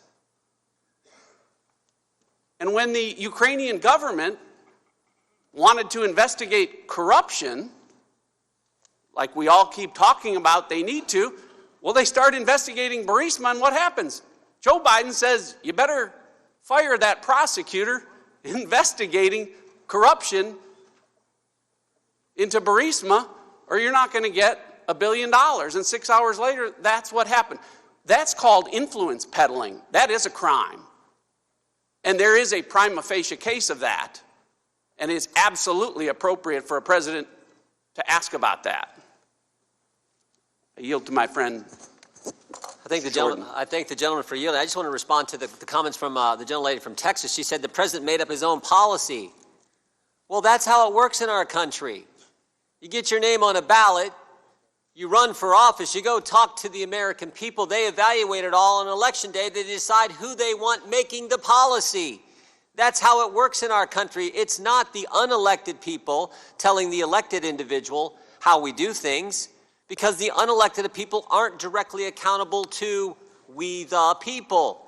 It's what makes our system the best, the greatest. And when you turn that on its head, that's when you get problems. And we saw it happen, because we heard Chuck Schumer say on January 3rd, 2017, when you mess with the intelligence community, they have 6 ways from Sunday at getting back at you. Now, that is a scary statement, because that is saying the unelected people can get back at the person who put their name on a ballot and got elected to high office, the highest office in this situation. So for someone in the United States Congress to say the president made up his own policy and somehow that is wrong, that should be a frightening position to take. But I guess that's where the Democrats are today in their quest to go after this president, making statements like that, statements by our colleague and statements by Senator Schumer. I yield back. Gentleman yields back. Mr. Chairman. For what purpose does Ms. Lofgren seek recognition? To strike the last word. Gentlelady is recognized. You know, there are issues for the election, and then there are issues for this committee. The behavior of Vice President Biden's son, and frankly, the behavior of President Trump's 2 sons and daughter may be discussed in the election. But here, we're talking about the abuse of presidential authority. The president must take care that the laws be faithfully executed. We know from the emails from the State Department to the Department of Defense that the Ukrainians knew that the aid was being withheld. That's documentary evidence. We also know that whatever was going on that people might not like with the Vice President's son and the Vice President, that was known in 2015, 2016, 2017, 2018.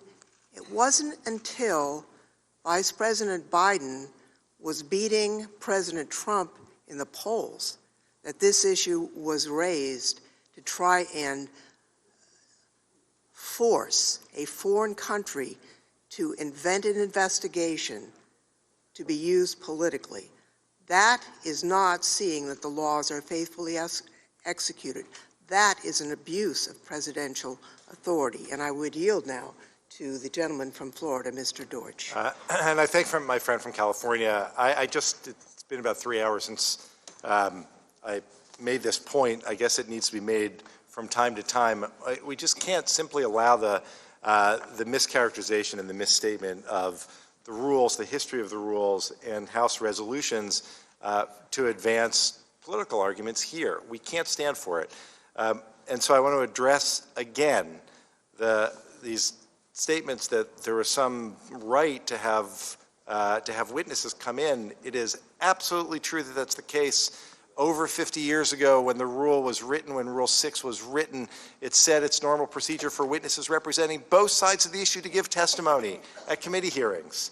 And that's what happened at the December 4th meeting. And that's what happened at the December 9th meeting.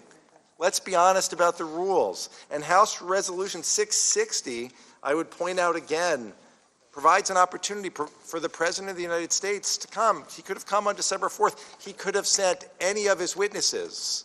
And he didn't. But no one should be surprised, because that's been the President's approach throughout, is to refuse to allow anyone with the kind of information that my colleagues claim they're interested in from coming to testify, from coming to answer questions directly. And with that, I yield to my friend from New York, Mr. Jeffries. I thank the distinguished gentleman from Florida. There were 12... It's my time. I'd be happy to yield to the gentleman from New York. Thank the distinguished gentlelady from California. There were 12 fact witnesses who testified during the Intel hearing. 12. And we don't hear a thing about those witnesses from my colleagues on the other side of the aisle. A thing. Those witnesses were not political operatives. They were patriots. In fact, they were Trump appointees.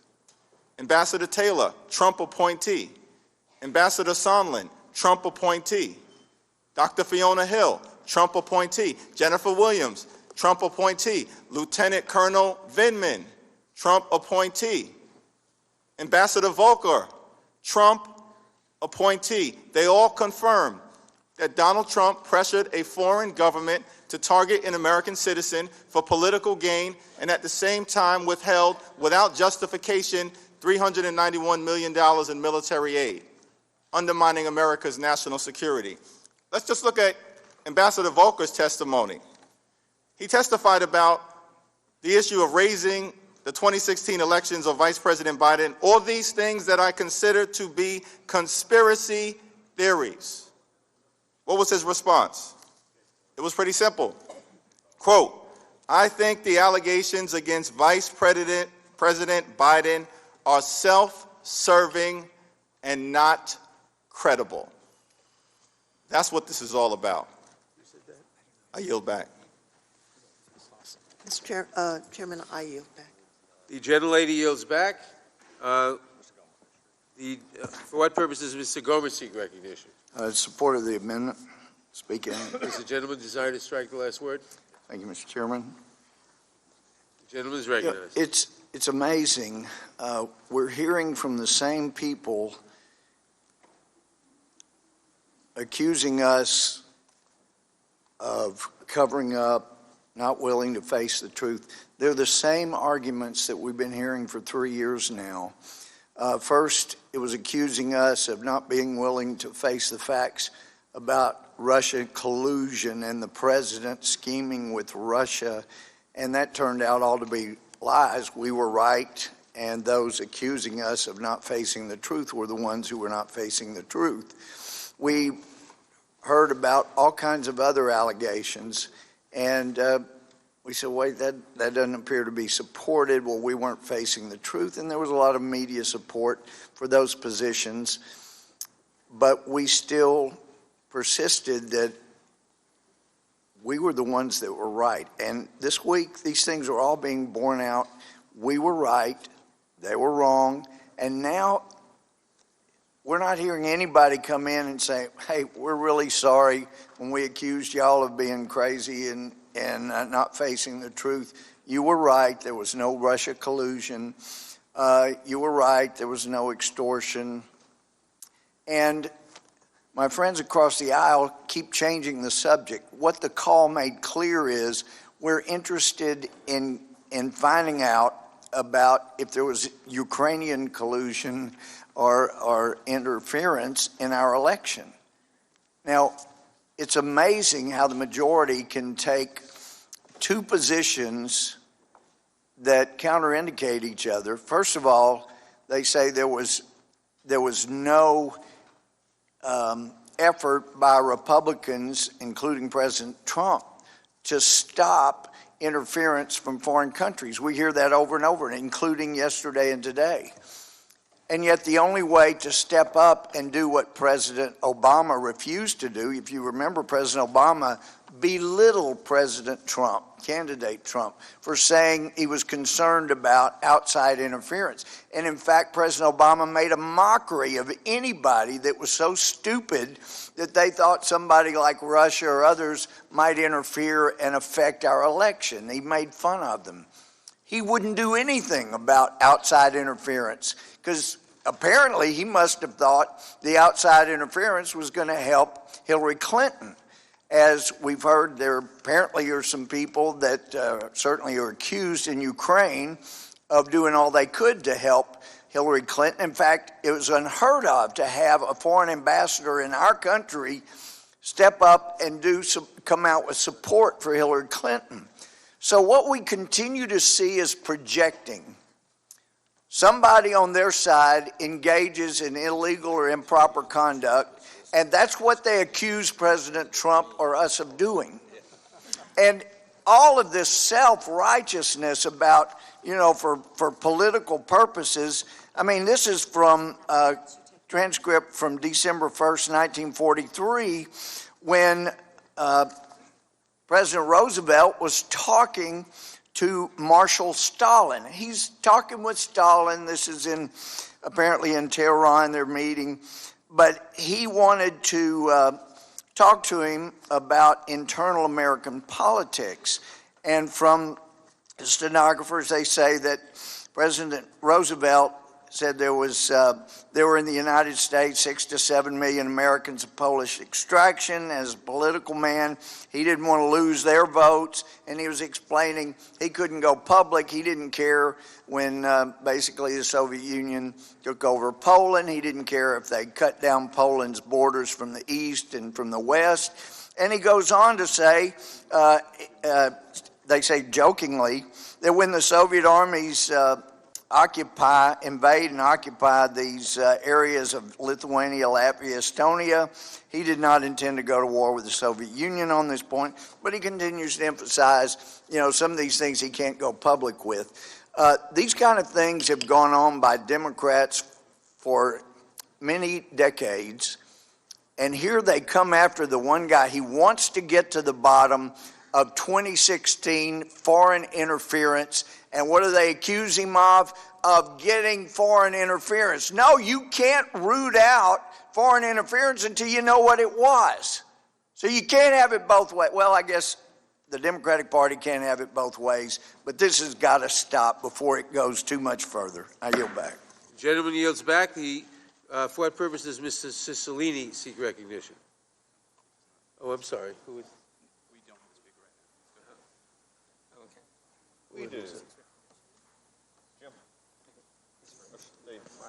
Steve Shabbat. For what purpose does Mr. Shabbat seek recognition? Strike last word. Gentleman is recognized. Thank you, Mr. Chairman. I said at a previous hearing before this committee that you were investigating the wrong guy, that it should have been Biden or Biden's, that Ukraine was the third most corrupt nation on earth, and that Hunter Biden had just put himself right smack dab in the middle of that corruption, and that even though Democrats and many of their friends in the media would have you believe that this, the Burisma, Biden corruption, that this was all just the vast right-wing conspiracy allegation, when in actuality, it was the Obama administration that raised this issue first. Back in 2015, George Kent reported his concerns about Hunter Biden to the vice president's office, and the former ambassador to Ukraine, Marie Yovanovitch, sorry about that, said she was coached by the Obama administration on how to answer pesky questions related to Hunter Biden and Burisma that might arise during her Senate confirmation process. And nearly every single witness who testified at the Intelligence Committee impeachment inquiry agreed that Hunter Biden's Burisma deal created, at the very least, the appearance of a conflict of interest. Yet the Democrats on the Intelligence Committee under Chairman Schiff and now Democrats in this committee are determined to sweep all this under the rug, ignore it, not let us call witnesses on it, instead rush to impeach this president. You've got the Vice President, Joe Biden, in charge of overseeing our Ukrainian policy, and his son, Hunter Biden, receiving $50,000 a month, even though he had no identifiable expertise in energy or in Ukraine, yet the Democrats wouldn't let us call witnesses or delve into this. And it was interesting that Joe Biden got in an argument with a man at one of his events in Iowa recently. He called the man a liar and challenged him to a push-up contest and spouted off a bunch of other malarkey. And now this committee is conducting an impeachment investigation against President Trump based on, as Professor Turley put it recently, wafer-thin evidence, and they're ignoring evidence of something that truly doesn't smell right. Wafer-thin evidence. And this was a professor who acknowledged that he had not voted for President Trump. In fact, all four witnesses who testified, none of them had voted for him. But he said wafer-thin evidence. That's what we're being called to impeach a president on. And while we're doing that, there are so many things that are getting ignored. Now, it looks like one thing, the USMCA, a trade deal which is very important to replace NAFTA, it looks like we might actually get that across the finish line. I certainly hope so, because it'll be good for the country. It's bipartisan. But I think if there's anything good to come out of this impeachment, it's probably that actually will get passed, because the Democrats want to show we did something. We did something, because they haven't done much of anything else. Very little has passed into law. We had 68,000 Americans who died from opioid overdoses last year alone. I think it was 70,000 the year before that. And even though the number's gone down a bit, it's not necessarily because we're doing a whole lot better. It's because because of Narcan, not quite as many people are dying, but there are just as many people that are involved with this scourge, these opioids and other drugs.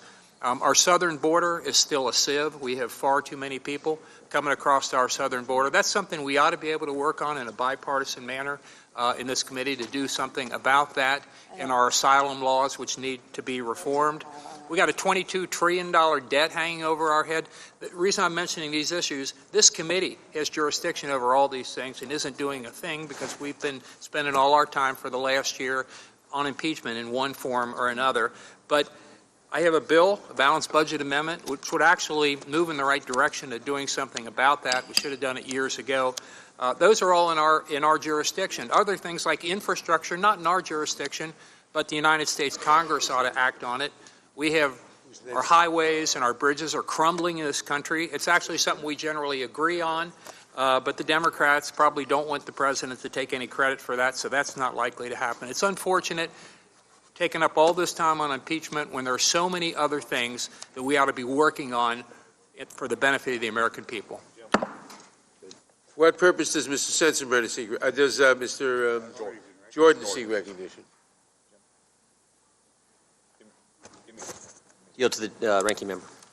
I want to just take a quick second. It is amazing, though, to hear now they've gotten really sensitive about process on the majority side. When we actually pointed out the tragedy and the travesty of being a rubber stamp in this committee, and the gentleman from Florida has brought out a couple of things. But let me just remind, as he said just a few minutes ago, the White House going to send everything? Nope, it's just like everything else. It all goes through the whim and the whimper of the chairman and the majority. They can't send anybody they want. It all goes through their majority opinion. I get back to the gentleman. Yield to the gentleman from Florida. Thank the gentleman for yielding. If Democrats can't prove that the Bidens are clean, then President Trump can't be guilty of abusing power if he's asking a reasonable question. They cannot prove that the questions into the Bidens are unreasonable. Now, the gentleman from New York said, well, you just start listening to the witnesses. I listened very closely to the witnesses. What I heard was Mr. Kent say that they were so concerned about Burisma, we had to pull out of a partnership with the embassy. So if it's okay for our embassy to ask the questions, why isn't it okay for the president? I listened to Ambassador Yovanovitch when she gave testimony. She said that she was having to do special preparation to have to answer these sticky questions about why the vice president's son was off moonlighting for some foreign energy company. So if it's okay for Yovanovitch to ask those questions, if it's okay for the Obama administration to ask those questions, why isn't it okay for President Trump to ask those questions? Here's one thing I know. Corrupt people, they don't just steal once. They kind of get into this like cycle and culture of corruption, and it's disappointing. I go back to this New Yorker article. I'm reading directly from it.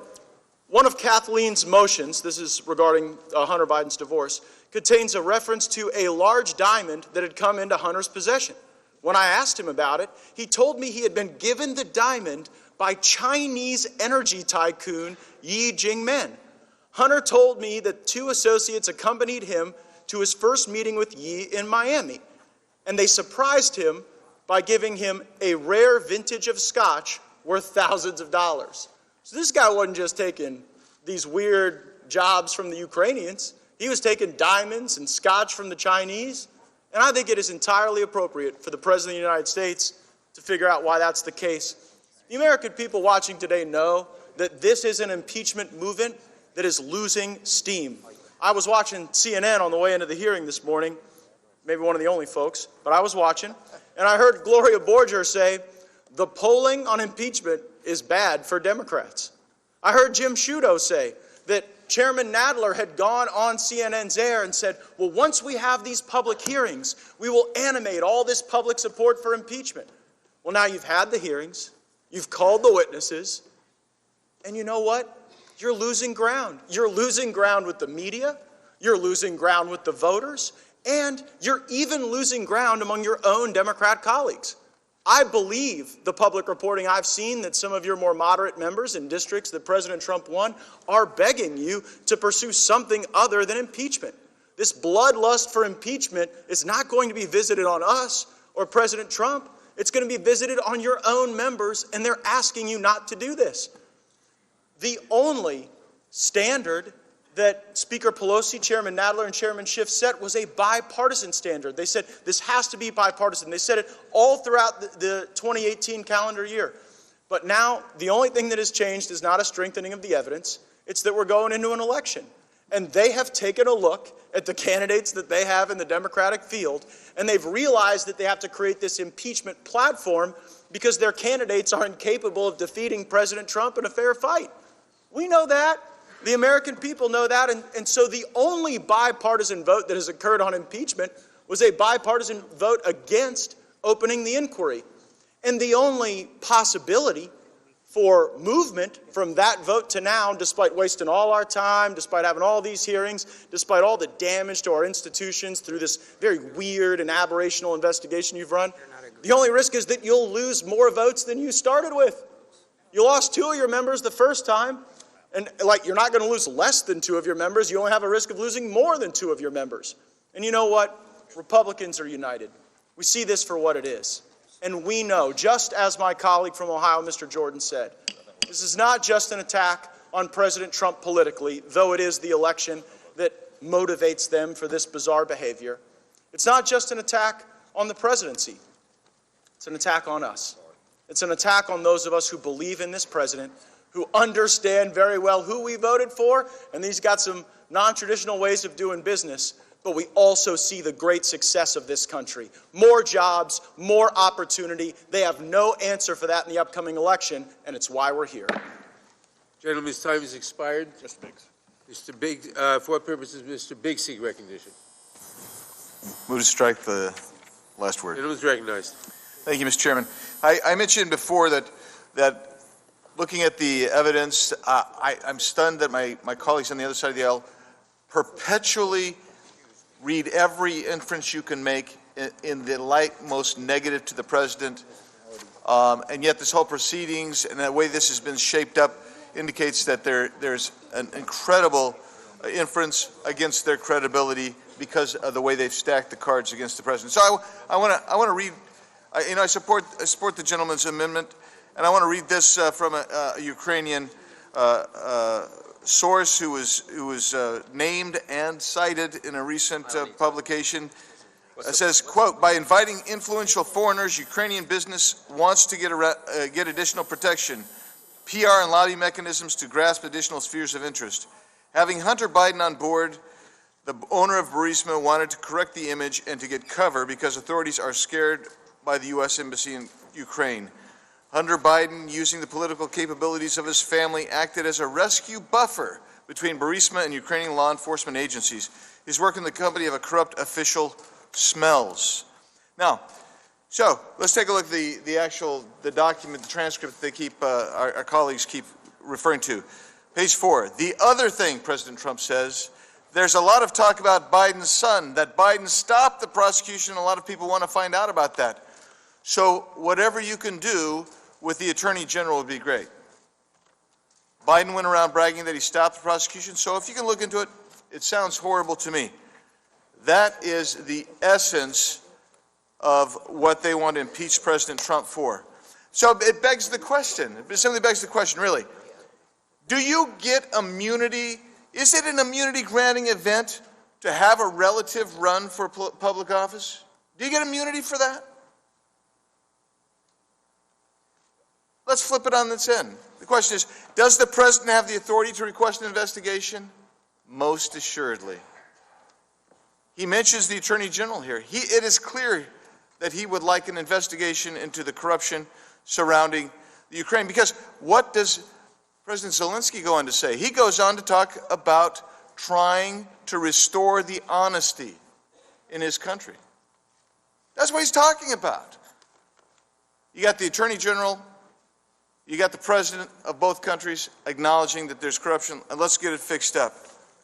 And it leads you back to this whole question of the Democrats wanting to impeach President Trump for these amorphous abuse of power issues, these amorphous abuse of Congress or issues, obstruction of Congress. It's just bizarre. So Hunter Biden is placed on the board of Burisma in 2014. Joe Biden calls for the removal of the chief prosecutor, Victor Shokin, in 2016. In the meantime, evidence is clear that Burisma's company paid about $3.4 million to a company called Rosemont Seneca Boher, the company of Hunter and his partner Archer. That is really intriguing.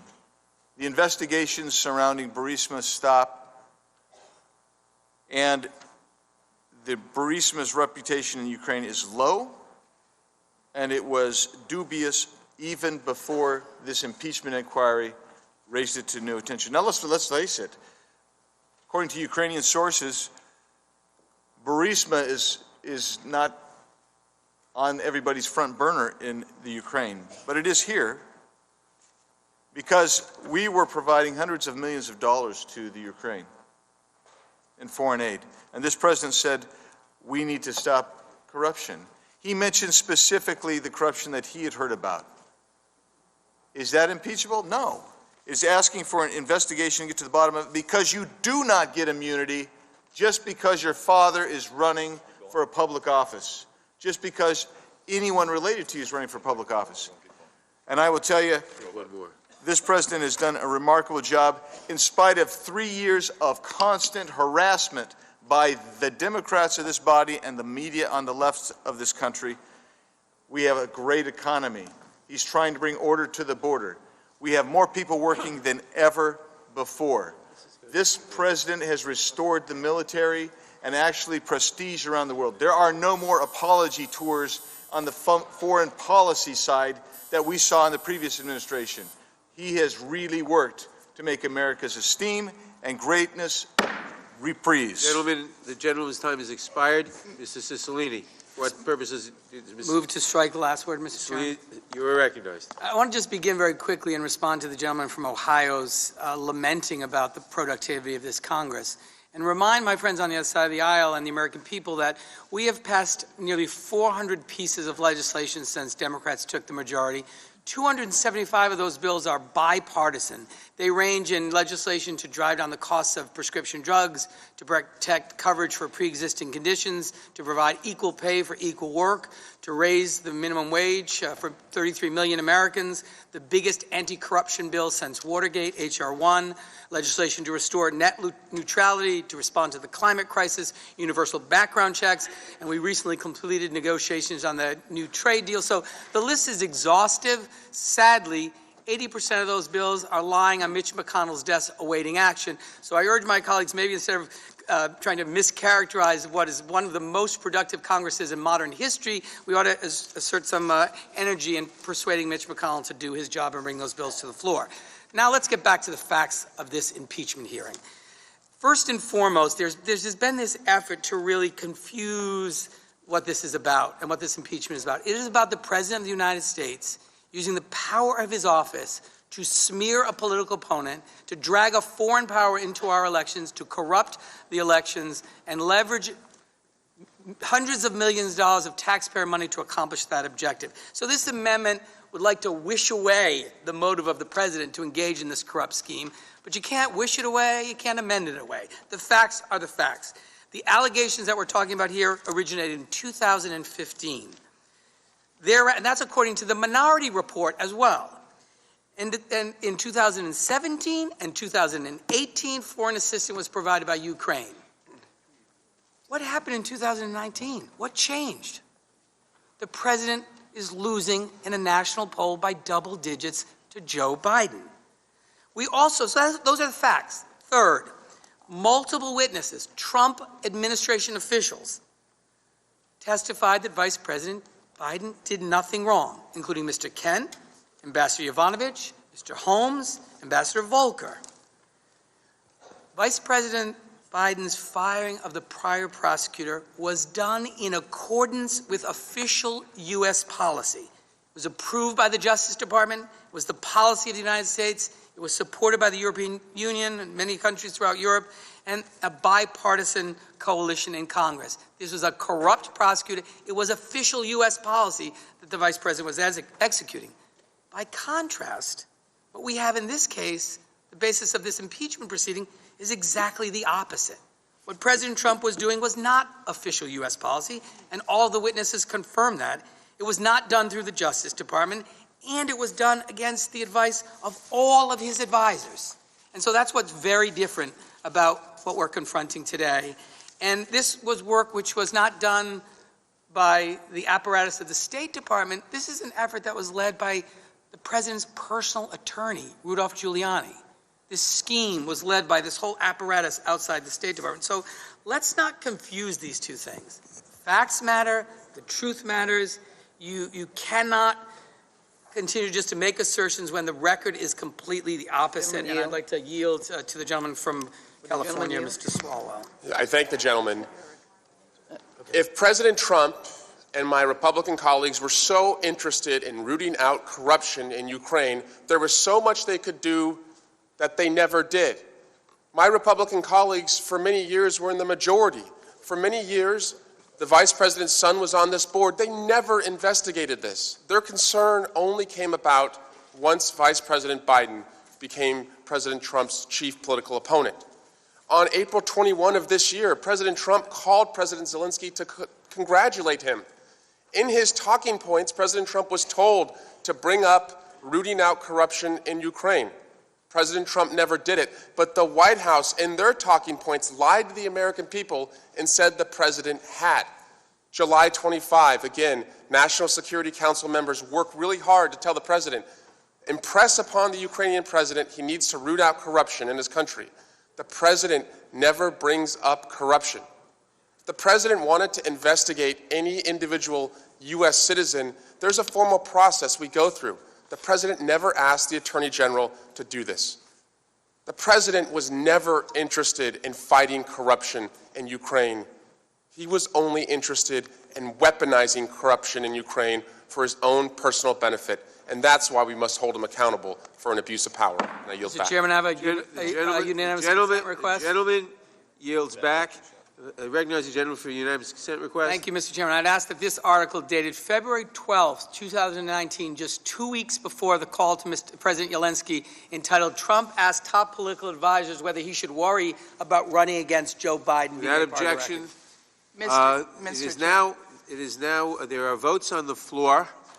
A number of votes on the floor. The committee will stand in recess until after the votes. Please reconvene immediately after the votes. The committee stands in recess.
Great, how are you?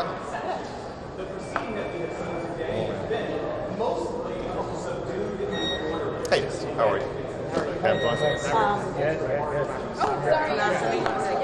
Yeah, we'll just, yeah, I'll just say something. I think everybody's had to go live, so.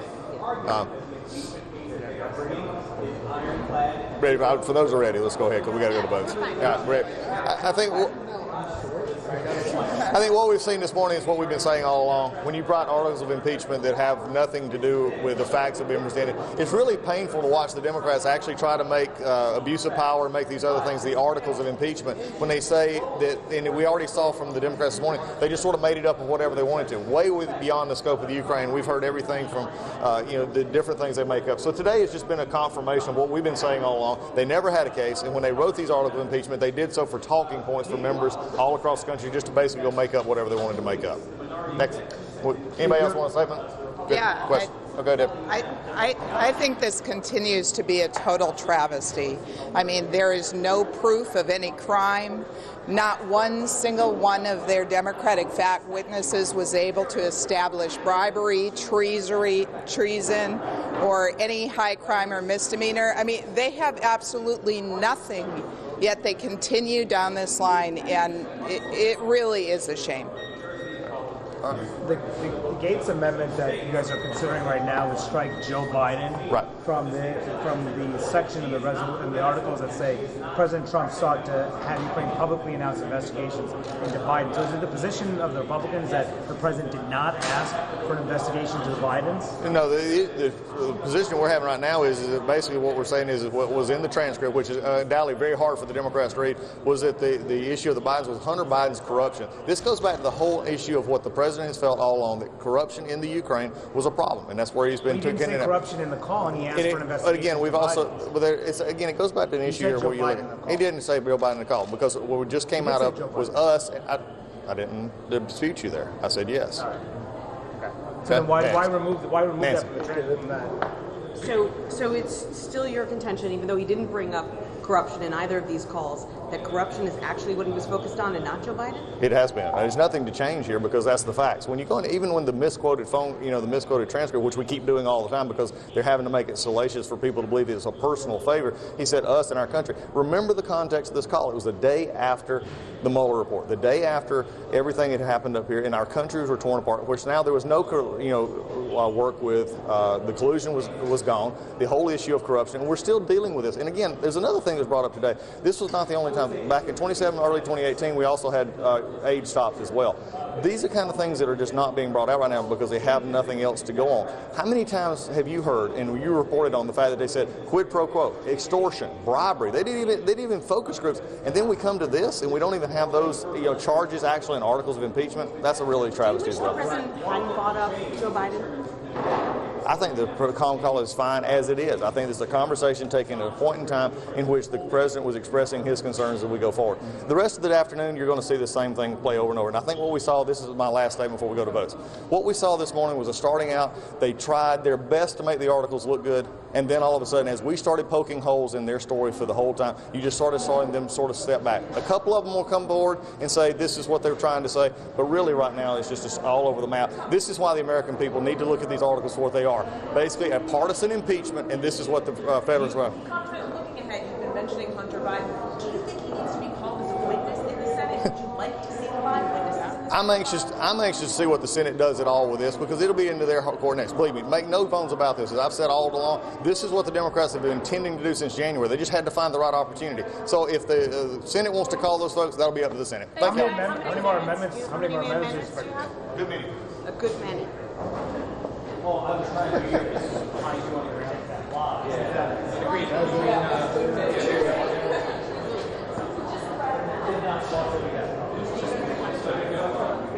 What's that?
good many.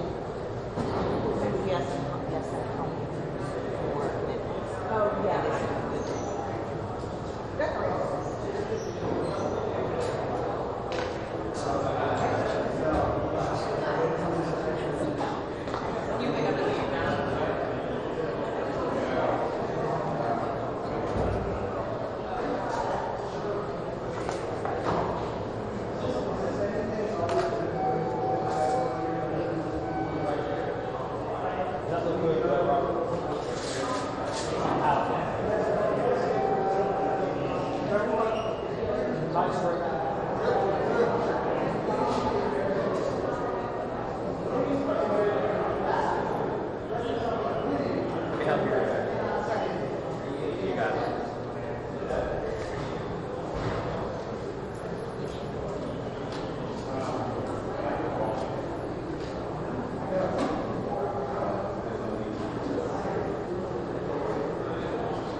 Well, some Democrats felt that it would obviously make for more robust articles of impeachment, and they could have included language they felt that what the president had done met that definition. But that was obviously not the first view. They have a number of very cautious lawyers for years relevant committees, and they really felt that it was now the line to go down that road.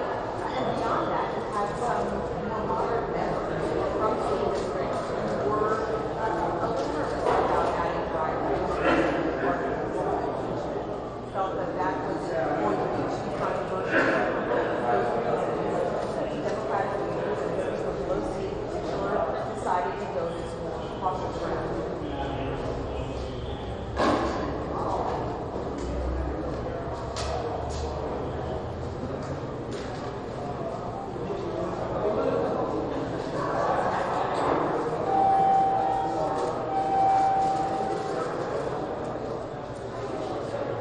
Right, well, the format is incredibly different. The Intelligence Committee was conducting a fact-finding mission. So they had fact-witnesses, individuals who had observed certain behavior and all testifying and being asked questions by the Democrats and Republicans. Democrats and Republicans often didn't interpret what they were being told the same way, but they were all focused on one individual who denied what was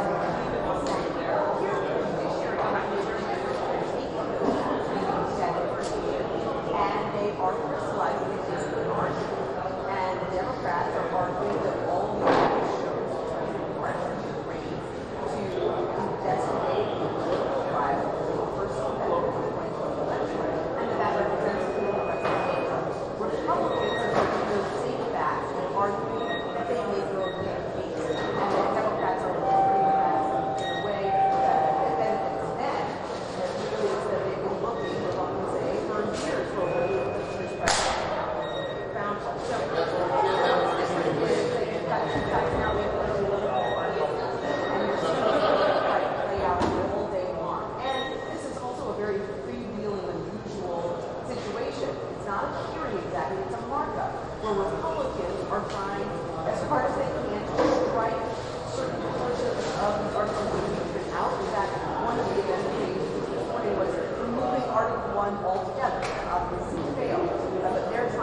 end of the day, the reality is, here's where we're going to end up. Because Democrats control this country, they are going to be able to block any Republican effort to strike out some of the partial resolution. And there will be two votes, one on our barring something else. Those articles will pass the straight right.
So yeah, yep.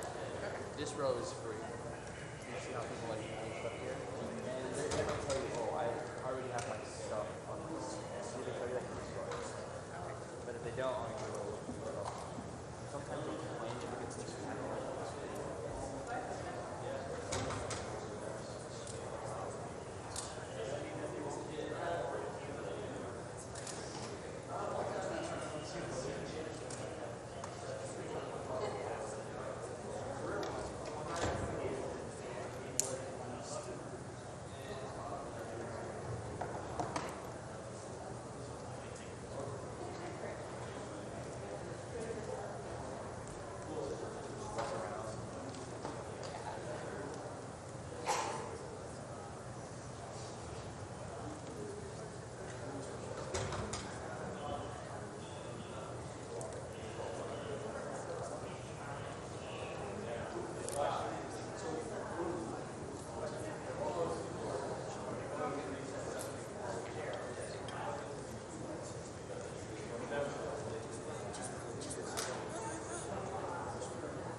there's not a lot of